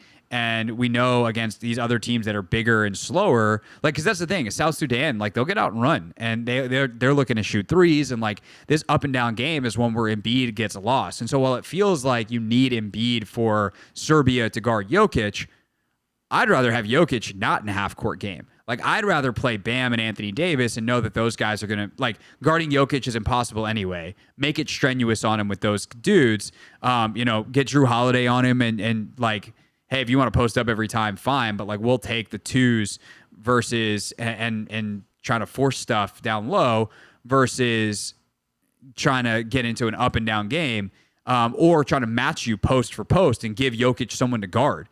Because if all of a sudden Jokic is out on the perimeter having to chase Bam Adebayo around or chase Anthony Davis around, that makes him more of a liability defensively. And so that's actually what I really wonder moving forward is, while, yes, there are games where you need Embiid's bulk and having that body type on the roster is really important, and you'll be able to use him offensively and defensively because he's one of the best players in the world on both ends of the floor, I also wonder if there are games where you have a size advantage with him and you actually be the bully and play the half court game through Embiid a little bit more. And that is the matchups where the other teams don't have size versus the ones that do, if that makes sense. Nah, that makes total sense. But with the international rules, the fact you can play, you can stand in the paint, there's no defensive 3 seconds, you can take shots off the backboard and the rim. I just don't necessarily know if Joel Embiid's game like translates internationally, to be honest. Just because he does like to be back to the basket, he does like to have his timing, and in the international rules, he just doesn't have that same luxury. So it will be cool to be able to play through him, but I think Embiid just has to have a sense of urgency. Like, you got to make a quick move, and you can't just hold onto the ball for 5-6 seconds just because of the FIBA rules. For sure. No, that's a great point, because it's not just like he operates out of the low block. Embiid's favorite spot is actually kind of the elbows, top of the key area. Mm-hmm. And I don't know that people fully appreciate some of the levels of nuance that go into attacking the basket, especially from the perimeter, but from that spot for a guy like Embiid in the NBA. You might not realize, but like, ball handlers time their drives to the defensive 3 seconds. So a guy is like checking in, 1, 2, 3. Offensive player knows that dude's got to get out of the lane, out of help position. That's when I go. That lane is not there in FIBA. And so, while I'm not going to sit here and say like, oh, Joel Embiid's game doesn't translate. He, last year, when healthy, was the best player in the NBA. Like, statistically speaking, it was not even close in terms of efficiency, per minute numbers, per 36 numbers, like all that stuff. He was insane. He just was hurt a ton. But large enough sample size that you were like, that's not because it's a small sample size, it's because he's that dominant. So I'm not going to take that guy and be like, he can't play in FIBA. Like, that'd be ridiculous.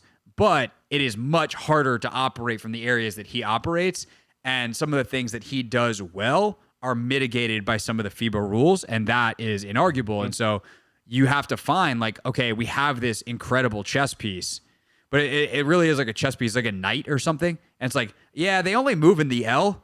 Like, we got to figure out how to use that. It's not like he can just, he's not the queen. He can't just move anywhere. That's LeBron.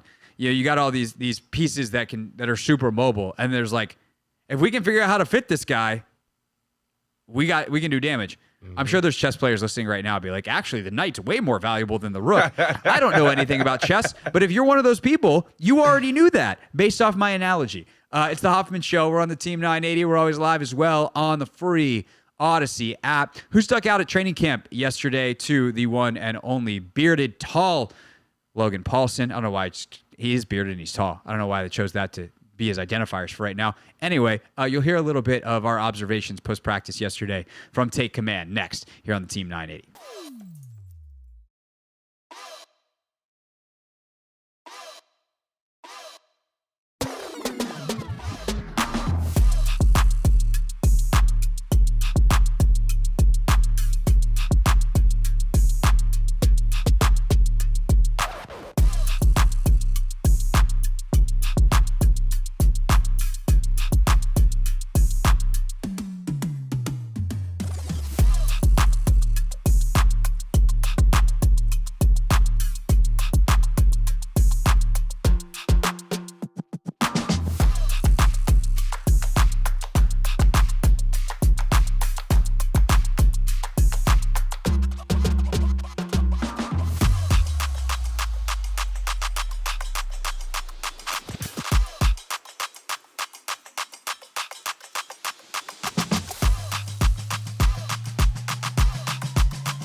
The Hoffman Show. We're on the Team 980, always live as well on the free Odyssey app. Post game coming in from USA South Sudan. Steve Kerr saying that he did not play Joel Embiid because they wanted more speed on the floor against South Sudan, but Embiid will start against Puerto Rico coming up this weekend. So the musical chairs of the USA basketball roster continue to swerve. I think that's good. I think it's smart. Get different guys some minutes, keep some guys fresher, and also play the styles. I started the show by talking about how I wish U.S. soccer would act in a more similar manner.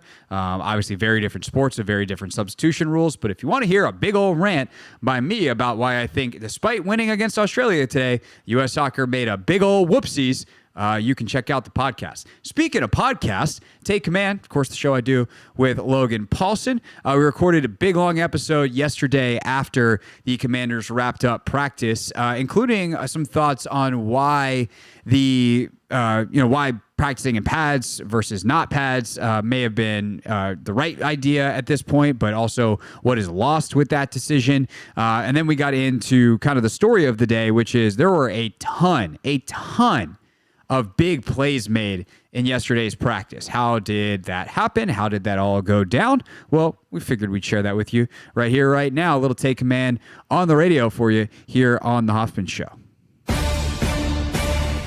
That said, there were some legitimate offensive explosive plays today. And I think my favorite thing from today was there was an attempt at an outside go ball for Terry from Jaden. And the throw was off a little bit. It was a little bit high, a little bit outside. Terry had Forbes and the safety beat. But the throw had to be like a high and outside to be away from those two players. But Jaden just missed it by a little bit too much. And they come back to the sideline, and Terry and Jaden are talking a pretty intense conversation, like clearly productive. It wasn't like they were yelling at each other. It was just like, no, I want this here. I want that there. And I can't, we're not close enough to say who was telling who what, but they were clearly like hashing it out and getting on the same page. And then sure enough, they come back probably 5 minutes later and hit the same exact, deep down the left sideline. I don't know if it was the same play. I don't know if it was the same route, whether, one was like a double move, whatever, because I wasn't watching Terry in that moment, but they hit the big one. And the joy that those two had of doing that, of like, yeah, we fixed it. We got on the same page. You put the ball where I wanted, or where Terry, ran the route where Jaden wanted. Whatever fix they made, they hit it. And to see that communication. That said, there were some legitimate, we're not close enough to say who was telling who what, but they were clearly like hashing it out and getting on the same page. And then sure enough, they come back probably 5 minutes later and hit the same exact, deep down the left sideline. I don't know if it was the same play. I don't know if it was the same route, whether, one was like a double move, whatever, because I wasn't watching Terry in that moment, but they hit the big one. And the joy that those two had of doing that, of like, yeah, we fixed it. We got on the same page. You put the ball where I wanted, or where Terry, ran the route where Jaden wanted. Whatever fix they made, they hit it. And to see that communication, to see that camaraderie, and then to see ultimately the ability to execute the thing, that's the kind of stuff that brings you joy, Logan, because it might mean we get to watch some good football this year. Yeah, no, that is really cool. And I don't know if it was the play that you're talking about, Craig, but it was like a deep post, and they had cleared it out really well, and there was someone holding the opposite side corner, and they just kind of sailed it. And so again, for them to come back and kind of make those connections later on in practice was cool. It was also cool, I think, to see Zach kind of continue to be involved, but also Jahan, kind of coming alive today in practice, doing some stuff. And we've kind of been speculating about like what his role is going to be and like what his usage is going to be. And I thought he did a lot of good stuff from multiple different alignments that I think will kind of best speak to his skill set, which I think is going to be really cool. So I think the whole thing kind of came alive. I loved, there was a keeper today, a boot out action where, Jaden is rolling to the offensive right. There's a little bit of pressure. Great job by Cole Turner kind of sealing the edge off there. And it's a comeback and everything's covered up, but like good job by Jaden kind of sitting on the throwing it early. Beautiful spiral, anticipating the spot to OZ for a nice big completion, toe tap on the sideline. And it just was kind of cool to see OZ, to see Jahan, to see Terry kind of with that first group, quote unquote, because we don't really know groups just yet, but kind of spark a little. And just, again, Jaden just makes it look kind of easy and makes the timing and the anticipation kind of look like what it needs to be. So I think it was cool that not only did Terry and him get on the same page, but also it seemed like other people were kind of following along. And this was definitely the most kind of dynamic day for the offense, I would say, as a whole. Yeah. Which was good to see. Austin Eckler had a great run kind of up the middle of the field, made a guy miss. Would have been for a big play. B-Rob had a couple of big runs also. So it was cool to see the offense kind of clicking on all cylinders today, and the chemistry that seems to be developing not only with Terry but throughout that entire group. Yeah, Jahan, I'm glad you mentioned him because I got one in my notes a lot today, where there are a couple of really great plays. There's the one in the 2-minute situation that kind of got that drive going. That you love that play design, by the way. Yeah, you wound up drawing that out for me on my notepad here. Yeah, we can't talk about it, but a it was picture good. of it so you can remember. I remember it now because if I draw something down, I can remember it. But yeah, it was just such a creative way to get to like a kind of like a day one install concept, like this little tricky high low with a nice pull out, and it was just like, ooh, this is sweet. And so I get fired up for stuff like that. Yeah. Jaden delivers a dime on it. My favorite play of the day involving Jahan, though, was there's pressure, and Jahan is running his route, and he's just so patient, and to the point that I almost wonder if he was too patient, and the fact that Jaden has such great escapability kind of bails him out. But then Jaden it's really more about Jaden than Jahan. Just an unbelievable ball on the sideline, probably about 20 yards. He's rolling to his right. John's on the right sideline, and he's got to get it up over a defender and then back down to Jahan. Yeah. And just the perfect layering on the run. Just it may be the best throw that we've seen from Daniels. He's made a couple of great ones, including today, like the deep ball accuracy, just spectacular. But that throw is like next level special. And I think the thing that really struck me about it, Logan, was how easy he made it look. Like the fact that he just continuously never looks stressed is really somewhat absurd, frankly, for a rookie. Nevertheless, impressive. Yeah, very calm. And in addition to that play, he had one where they're getting a little pressure. He throws a early back shoulder to Jahan that ends up getting completed. Might have been like a predetermined comeback on like a box fade type thing, but like just the anticipation of that throw was great. And again, like it's great to see him be calm, cool, and collected. Some of these were kind of borderline. I think a couple of those there might have been some free rushers and stuff that you're kind of just playing through the down as the quarterback, which is awesome. But yeah, I don't want to overhype him because I know fans like to hear one positive thing and they're like, "Oh my God, he's Peyton Manning." He's doing a good job, and it's been impressive to watch him make plays out there. And the maturity and the professionalism that he's shown, I definitely think is setting him up for a really good the opportunity to have a good season. I think the thing that I'm probably most excited to watch is the joint practice coming up. We're not going to get to watch it, but joint practice preseason, how they look against Miami, those are going to be huge tests because those are, insanely complex defenses, and both those, Miami and New York, are very complicated. And so if they're getting, blitz periods in practice, if they're getting, different coverage structures than 7-on-7, like how does he handle that stuff? And if he's kind of weathering those storms well and keeping the same poise, like, man, like, and he just keeps building on what he's done every single day at training camp, it's an exciting opportunity for the Washington Commanders and this fan base and this team and this organization. So really stoked. But again, I want to just say, man, like, he's doing a good job. We're excited, but we're not playing like real football just yet. So yeah, for sure. Meanwhile, the other groups offensively, so they end practice in 2 minutes, and the two different situations. Daniels was actually in with the ones, and that was like a true ones. It was, from Daniels to the 1-0 line to the 1 receivers, 1 tight ends, etc. It's one of the first times that we've even seen that. Normally there's some kind of mixing and matching, right. But 50 seconds on the clock, it's 28-24, and they're got 35 yards and need to score a touchdown, and they crush it. They started with that play that we talked about earlier to Jahan, and ultimately it ends on a 4th down touchdown to Zach Ertz. So good job out of Jaden and the crew there to get it in. They were very silly dancing afterwards. So that was fun watching the guys show that joy. And then Marcus comes in, and he's got the 2-0 line, and he's got the backup receivers. And my drive summary for that one, Logan, is penalties, BS, Tremaine for 60. Yeah.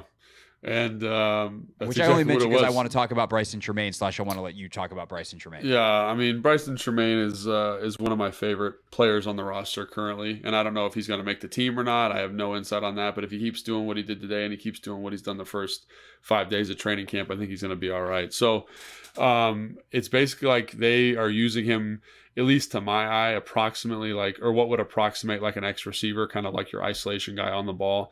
And they've been getting in these formations, kind of stuff we talked about, we saw in Arizona, where it's, they find ways to get that player good one-on-one matchups versus man coverage. And he's delivered. I think he had 2 deep fade balls today where he beats the cornerback. One of them was a tremendous catch, like full out sprawled, catching the ball against his face mask, belly flop on the ground, gets up and continues to run afterwards. Yeah, the guy beat so bad. The other one was kind of a high top, over the top catch, on the sideline.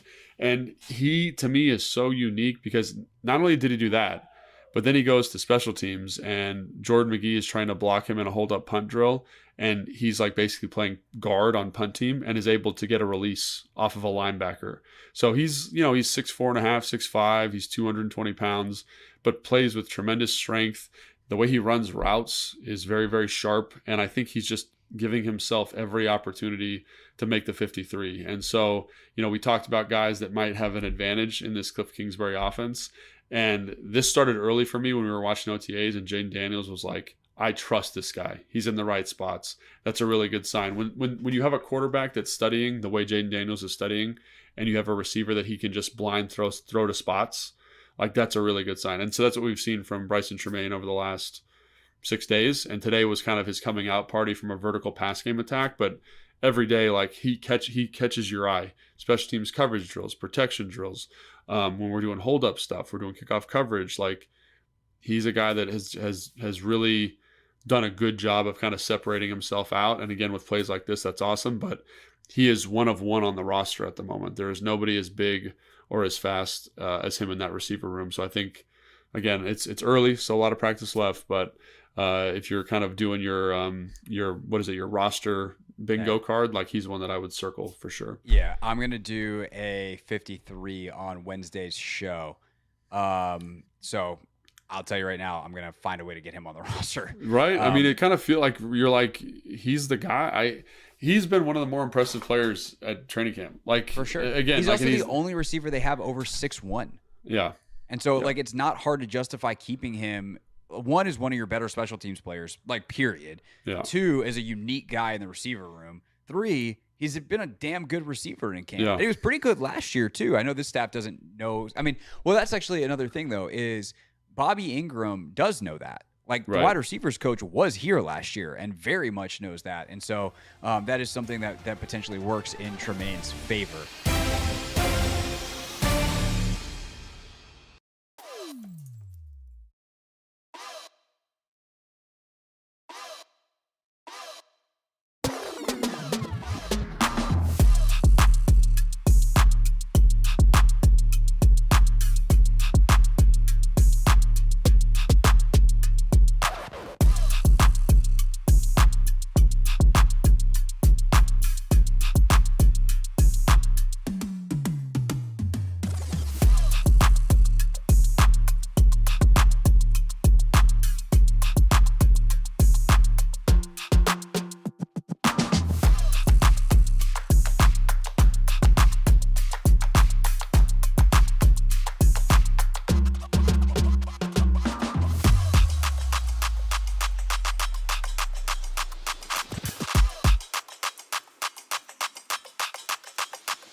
It's the Hoffman Show. We're on the Team 980. We're always live as well on the free Odyssey app, and we are streaming on YouTube at the Team 980 for one final time before I go on an extended vacation. I'll be back on August 12th. It will be the first show that I am back. So gone tomorrow and Friday, and then all through next week. However, don't forget that if you are a YouTube watcher of the show, you can still check us out live on the team980.com or on the free Odyssey app streaming every single day while I'm gone. It'll just be Linnell and a cast of characters in to fill in, and then I'll be back on August 12th, which I mentioned not just to be kind of a public service announcement, Anthony, but I thought it would be kind of fun to make some bold predictions / answer some questions about what we think will be true in Command Land when I get back.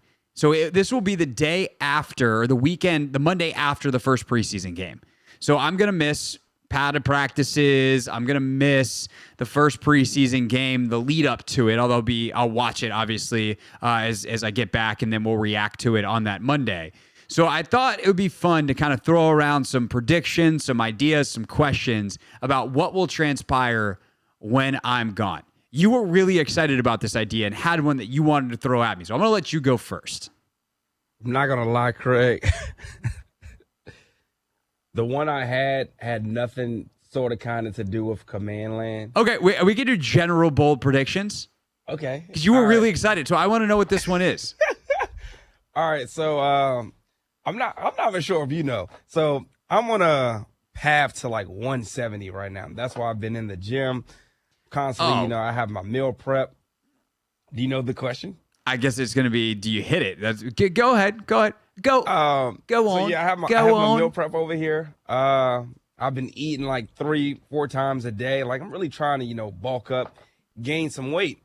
And I'm really close to the goal, but my goal is 170. Once I get to 170, I'm going to, All right, so what are you at right now? So last time I weighed in, I was 163.2. And I want to say that was the day or two before my birthday. So that was like almost a month ago, right? Yeah, that was almost a month ago, Craig. So you haven't checked in. I have not checked in. But You're also, really making this blind guess for me here. Yeah. So your question You're is, going to be gone for some time. your question is, when I get back, will you have hit your goal? Yep. This is so hard to guess. Because if you gave me a more recent number, I feel like I could really nail this. Because like if you're still 163, the answer is no. And if you had, that would be bad. There's a chance you're already over it. I'm gonna say yeah. I'm gonna say, have you been really locked in?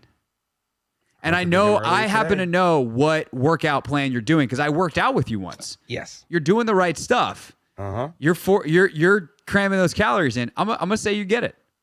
All right. I also now understand why you were so excited about this. When you are going to be gone for a long period of time, so I'm like, dang. you got a chance, and you've had long enough for like some of these gains to take hold. Like, yep. I'll say yeah. So when are you going to check in? Should I check in before you get back, or should I check in like today and then like check in? Let's just do it when I get back. All right, bet. Say less. So that morning, you're gonna have to check in. I need you to tape the scale. I got you. Do not tape yourself, especially depending on what state of clothing you're in as you weigh in. I will not eat anything. I will not drink anything before I step on that scale. You just get up, you get on the scale. Yep. Okay, cool. So that's one completely very much not Commander's bold now prediction. Command Land. Sorry. All right, here's the big one that I had thought of, the impetus for this segment. Will Jaden Daniels have been named the starting quarterback for week 1 by the time I'm back? When do you get back again? We'll say by the time the show starts on the 12th. So after the first preseason game. No. I agree. I don't think so. I agree. I think that it will be maybe going into the second preseason game. I expect him to play. Here's another fun one. Will Jaden Daniels play in the first preseason game? Yes, he'll play. I also agree with that. I just think he'll play 2-3 series. Will Jaden Daniels start the first preseason game? Whoo! You asking some tough questions. Hold on. I need to write these down also. Yeah, no, we definitely need to double check these when I get back. Yeah, I need to write these. Is Anthony 170 pounds? Yep. Is Jaden Daniels the week 1 regular season starter? Did Jaden Daniels play in the first preseason game? Does Jaden start the first preseason game? So my predictions are you will be 170 pounds. Jaden will not have been named the starter week 1. He will play in the preseason game, and he will start the first preseason game. Oh, and he will start. Okay, 3 yeses, 1 no. Because I think they're going to want to put him behind the 1-0 line, let him get a series or 2 maybe. I don't even know if Marcus plays. And then maybe they give it to Driscoll. And then they give it to Driscoll for the rest of the first half, and then Hartman takes the second half, something like that. I could see that being the case for the first preseason game. Maybe Mariota gets some snaps, finishes out the first quarter, maybe even plays till halftime. Because the thing is, like, if you name a starter, that impacts how you divide the minutes in the preseason game. And if you haven't yet, you could go a number of different directions. But it's like, who do you want playing behind the 1-0 line, the 2-0 line? Because you got to figure that stuff out. I just think there's too many variables going into it. Like, they're going to play pretty much everyone. Like, John Duran, maybe Terry are the only guys who don't play in the first preseason game. Maybe Bobby, Luvu, maybe, but he might want to play. Be like, hey, this is my first time in a new uniform. So, but you do have the joint practices as well. Yep. So, I don't know, man. That's a tough game of predictions to make. I think by the time you get back, he will not be the week 1 starter. He won't be named week 1 starter. Will he play? I think he will play. Will he start? And will he start? So this regime, I guess, strikes me as they don't play a lot of games. Like, I think Ron, they would have, toyed with us a little bit and started Marcus and, Ron would have figured out a way to put them both in the backfield. I just don't. I think they're, strictly business, and I think he starts as well, man. I do too. I think they've held their cards, close to the vest long enough, and I think he's going to continue to, improve, and I think he'll get the nod in the first preseason. All right, one more that I can think of that's first preseason game adjacent. Who starts at left tackle in the first preseason game? Do you think it's going to be based off how they do in the joint practices? Maybe. We played the Dolphins, right? Isn't it New York first? Oh, yeah, you're right. New York is first. I'm going to go with Brandon Coleman. Wow. All right, this is where we differ. I'm going to say Cornelius. I think Lucas starts. This is one where I think the veteran, they want to give the rookie a few more snaps. Now, if it goes sideways for Lucas in the joints and then really well for Coleman and he's earned the spot, then that could change. But I think Lucas will start at left tackle. I mean, Lucas, Allegretti, Biotish, Cosme, Wiley. We shall see. Those are our five burning questions for when I return. 4 Commanders and 1 Anthony. Did you have another one? A bonus question? Nah, I was more so just gonna get on the fact you're missing a lot of camp. Yeah, I'm sad for you, man. I'm also happy for you. I'm thrilled. You get to go to Paris. Correct. What am I actually doing in Paris? We haven't talked about that yet. But guess what? We're going to next.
It's the Hoffman Show. We're on the Team 980, always live as well on the free Odyssey app.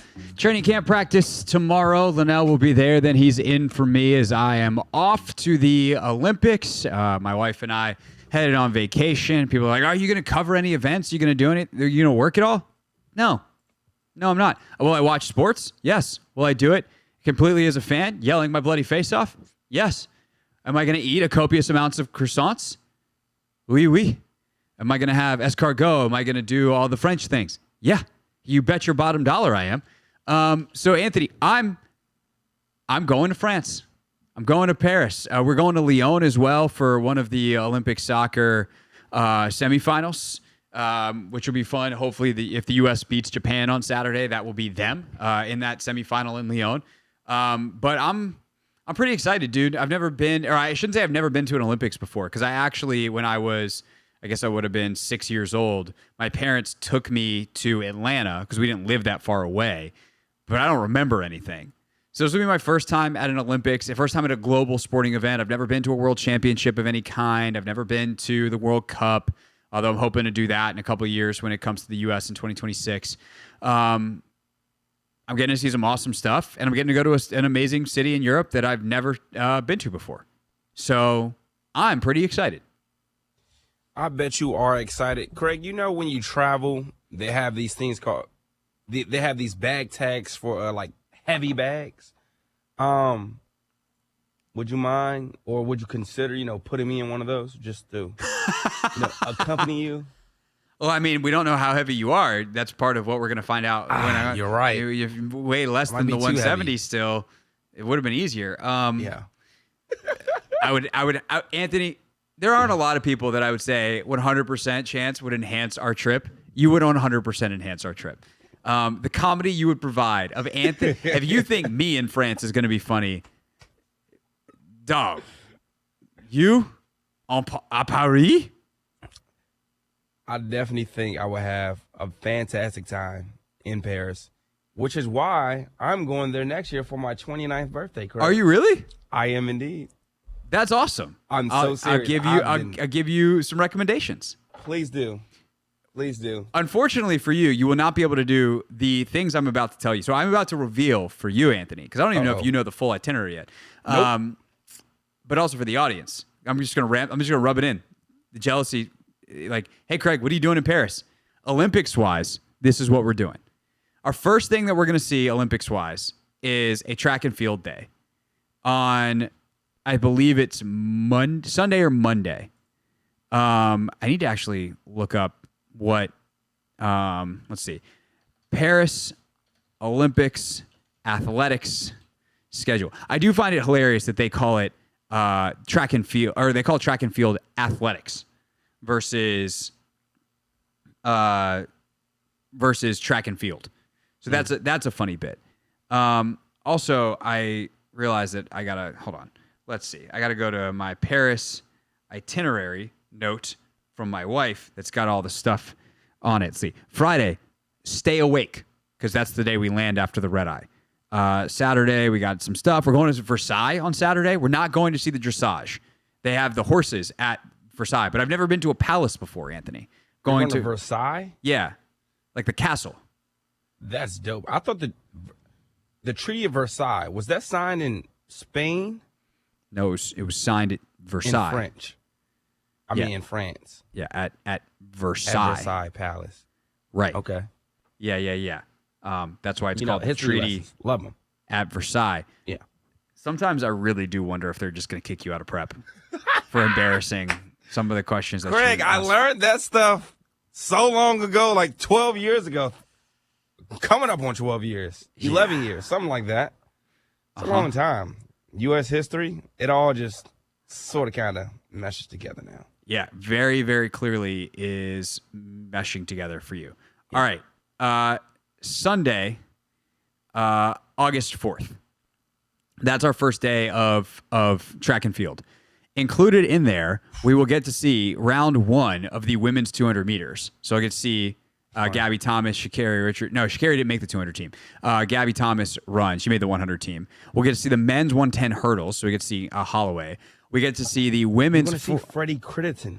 He went to Syracuse. I'll tell him about you. Okay. If he wants to hang out in Paris, I will. if he wants to put get that us bug better in his ear. seats, I take hope that. he can do that. That would be sweet. And then we also get to see the 400-meter hurdles round 1. So we get to see Sydney McLaughlin-Lavoni and Femke Bol running the prelims. It gets better Jealous, from Craig. there. I'm jealous. From that. Our next Olympic event that we're going to see, we're going to go to the Louvre on Monday, Anthony, by the way. Yes, sir. Le Louvre. The Louvre, baby. But I'm very prepared. I've been told, be prepared to be underwhelmed by the Mona Lisa. Underwhelmed. Yeah, because it's like not that big, and it's just like, oh, that's the one. There's a lot of other amazing art in there. Like, you get overwhelmed by the Louvre, but the Mona Lisa, apparently overrated. Well, for all those people that are saying it's overrated, I feel bad for them because I, myself, will be thoroughly impressed to stand in front of the Mona Lisa. Yeah. I'm excited to go to the Louvre. Tuesday, we're going to see some soccer in Lyon. So hopefully the U.S. wins on Saturday against Japan, and we see that. Thursday is the big track and field day. Thursday, Anthony, we are going to see the finals in the men's 200 meters. The finals? The finals. Hold on. Oh my gosh. So we will get to see, hopefully, Noah Lyles win the gold medal. We will see a semifinal, by the way, in the women's 1500. That's a heck of a race. So like basically the mile. We'll get the women's long jump final. We get the men's javelin throw final. Then we get the men's 200 meter final. The women's, by the way, then we get the women's heptathlon 200. So we get to see Anna Hall run. BSJ, shout out. Yeah. And then the women's 400 meter hurdle final. So McLaughlin-Lavoni versus Femke Bol. You're seeing history made, dog. And then to finish it off, the men's 110 meter hurdle final. So can Grant Holloway get redemption? I'm jealous, Craig. You said you were sort of kind of going to rub it in, and you've definitely done that. Yeah. Then so that's Thursday. Oh my God. Friday we have the women's basketball semifinal, although I don't think it's going to be the U.S. Saturday morning, our plan is to go dot the marathon course. So the men's marathon is Saturday morning, and so we'll just get they have French city bikes. Yeah. Les Velos. Why did I say that with a Spanish accent? Because I'm terrible at French. And I get to stop pretending about French after next week. But anyway, we're gonna go see Elliot Kipchoge run absurdly fast for a very long time. And then that night we have the women's soccer gold medal match. Dang. So if the U.S. is in it, you're there. We're there. And if they're not in it, we'll still get to see an awesome match. Yeah. I really hope that they're there though. And then Sunday we're gonna come home. Are you leaving on Sunday? Yeah. We have plans for great restaurants we're going to. I mean, but also you just stop in the local boulangerie, get some, that's the pastry shops. I guess those are the patisseries, but the local cafes, the bistros. Yeah. Are you, so when you're at these events, are you one of those guys that records everything? Are you one of those guys I've been thinking about this. I've been thinking about this a lot because I am typically someone who wants to be very present. I am not a record it guy. Yeah. But I actually have it sitting next to me right now. I have my little vlogger camera, the one that we've been using to record all the interviews in Ashburn. I actually have 2 of these. Oh, wow. I'm probably going to bring the vlogger camera, and it's really easy for me to both be present and record.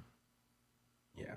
Because most people watch the race through their phone, and I'm like, if I'm going to see Noah Lyles run 200 meters in 19.3 seconds, I want to see it. Yeah. I don't want to watch it through my phone. I want to potentially rewatch it later. And I don't care that everyone else knows that I'm there. And it's like, oh, look, I have the Olympics on my phone and you're watching it on my Instagram story. Is that cool? Yes. But I want the memory for me. And so I definitely think I'm going to use the camera, but not watch what I'm taping and trust that I can aim that camera. It's pretty easy to film. And then I will mostly watch with my eyeballs. All right, question number 2. Are you going to the Eiffel Tower? Yes. We are going to go walk around. Although I know that that's the plan, I should say, because it's harder to get to than usual because they have the beach volleyball courts right there. And so there's a lot of areas that are marked off right now. But I think because we have Olympic tickets, we can get to certain areas. So I'm not exactly sure of what it's like on the ground en Paris right now. One final question, Anthony, and then you can ask me more, but we just have to take a commercial break because we're almost out of show. Oh, yeah, you're right. Do you have a Polaroid camera? And if so, are you taking it? We do not have a Polaroid camera. Rachel Would you has like one?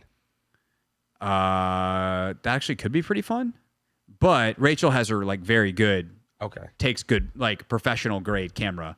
Oh, and there she's you go, an then. excellent photographer. So there you go. That's slightly better than like Polaroid is nice for a nostalgia type of thing. Like, oh, look at us instantly. It's a selfie before they just appeared on your phone. Imagine click. Shh, let's see if this selfie's good. Shaking it, Outcast style. And you're like, oh, that one sucked. Let's do it again. But no, we'll have a good camera for Rachel to capture whatever it is that her magical eye captures, and then I'll come back and talk about it. But also we'll talk about the preseason game and check if our predictions were good. So that's my trip to Paris. I'm pretty excited about it. And when we get back, we'll wrap up this edition of the show because that's what we do. Best thing from the show today and real things real people said into real microphones next on the Team 980.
Wrapping up the Hoffman Show here on the Team 980, always live as well on the free Odyssey app.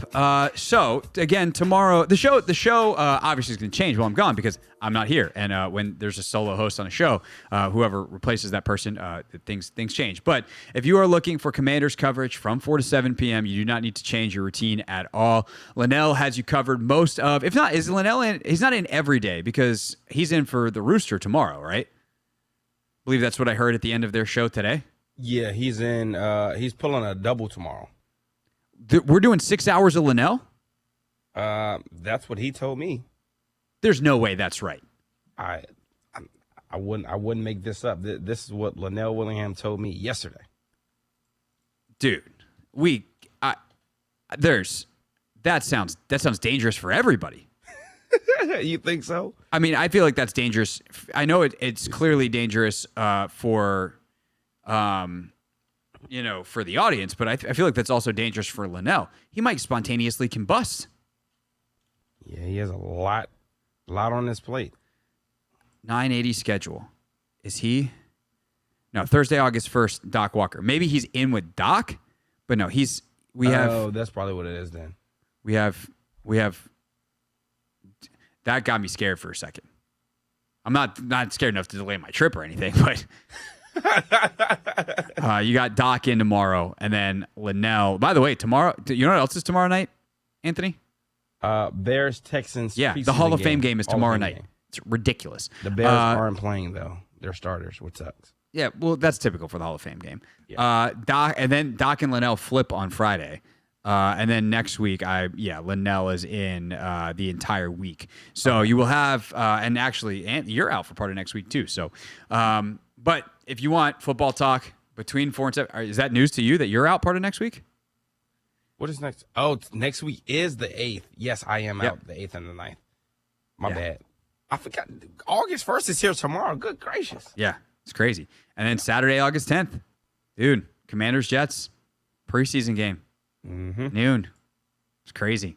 So Linnell have you covered leading up to the joint practices, leading up to the preseason game, everything next week. So make sure that you're still tuning in from 4 to 7 here on the Team 980. If you missed any part of the show today, of course, you can check out the podcast that included our visit with Commanders wide receiver coach Bobby Engram. A little snippet. This exchange was the best thing on the show today. And the last guy I'll ask you about real quick, Bobby, is Bryson Tremaine. We just did our roster projection, and he was one of the names. I was like, I don't care how I have to make this math work. Bryson Tremaine deserves to be on this team the way he's practiced so far. I know there's a long way to go, and you guys are going to have the ongoing evaluation. But what have you seen from Bryson last year and the work he put in on the practice squad throughout that season, and then how it's paid off for him so far that he's been so involved and really been able to make some plays? And we know what he can do on special teams and all that kind of stuff. But what have you seen from Bryson Tremaine in the spring and so far in this early part of training camp? Oh, I think it starts with Bryson with just his work ethic. He's the same guy for a young guy to come in and work that hard every day. That really gives you a chance, and that's what's helped him grow from last year when we signed him as an undrafted free agent until now. If you remember back last year in training camp, he had a little bit of a hamstring. Mm-hmm. It slowed him a little bit, but he came on strong like the last week and a half, 2 weeks. Then he really showed up in the preseason games. And what I respect about Bryson and what I like is that his work ethic never wavered throughout that whole season. So he was very intentional, took the coaching, working on the scout team, asking questions even to the defensive guys about how can he continue to get better. So excited about him and just the competition in our room. So that's Bobby Engram, wide receivers coach for the Commanders. Joined us earlier. Tremendous conversation. Top of the 5 o'clock hour. So if you want to look up hour 2 in the podcast or just listen to the Engram interview in its solo segment, all available, or just, listen straight through the full show. Anthony, actually, when I looked at the podcast numbers, the full show is the most popular one. People just want to listen to the whole darn thing. It is indeed. So whatever you want to consume the show on demand, we got it chopped up for you. Just search The Hoffman Show in your favorite podcast app. All right. Last but not least, one last time before I'm out of here for a couple of days. It's time for real things, real people said, and real microphones. Real things. We're not going to be sucked this year. Real people. 5 and 11, not very good. Said into real microphones. You know, the culture is actually damn good. All right, Ant. What do we got today? We have a couple of things. We'll start out with Joe Burrow. Joe Burrow. Sorry. I think the Bengals got a new locker room. They did. So Joe Burrow got, and the Bengals got a new locker room, and they did a whole tour, and they were like, let's film it with Joe and Jamar and T. And they may have forgotten that Joe got a little bit of special treatment, and Jamar Chase wound up not being as so psyched about it.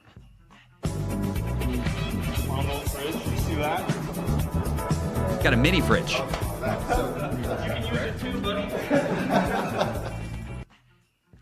That's nice of Joe. Oh, you can use it too, buddy. So Joe Burrow's got his own mini fridge in the Bengals locker room. That just sounds insane. What would you have in your football locker room mini fridge? Just multiple cases of water. I don't drink juice. See, I feel like I'd have some water, some Gatorade, some fruit maybe. Yeah. Like some healthy stuff. Yeah, it's a football locker room. But some fresh fruit. That's a good call. Get nice, cold, refreshing. I'm just like, what will I want before and after practice? That's what I want to know. Oh, maybe a PB&J. I would definitely have some peanut butter and jelly in there. A nice sandwich. Are you a full sandwich or an Uncrustable guy? Ooh. I'm a full sandwich kind of guy. I do like the crust. You like the crust? Okay. I like the crust. Okay. Unless Uncrustables wants to pay us to endorsing Uncrustables, in which case we're happy to endorse. I definitely love. I don't know. I miss PB&J. I can't have peanut butter anymore. So, yeah, it's kind of a dagger. But I do have almond butter and jelly, which is not as good, but is better than nothing. Almond butter is really good. It's very slept on. It is. What else we got? We got time for one more. Pick a good one. Snoop Dogg talking about Bob the cap catcher. Oh, so Bob the cap catcher is the guy who gets the swim caps that fall off during races from the bottom of the pool. He's got a very flowery Speedo, and he's apparently become friends with Snoop Dogg. This happened in swimming the other That's night. Bob. That's my guy, Bob the cap catcher. What he does is he jumps in the bottom of the pool, snatches up the caps from all of the swimmers that lose their hats. The cap catcher? He's the cap catcher, man. Not the dog catcher, but the cap catcher. Bob the cap catcher. Let's go, Bob. I love his ensemble, too. What an outfit.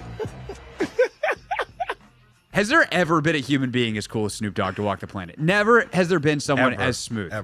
Ever. Talking about anything. By the way, the swimming lesson, quote unquote, that he did with Michael Phelps on NBC last night, hilarious. Yeah. All right. That's our show. Thanks for listening. Keep listening while I'm gone. I'll see y'all on the 12th after the preseason game. Have a good one. Bon voyage.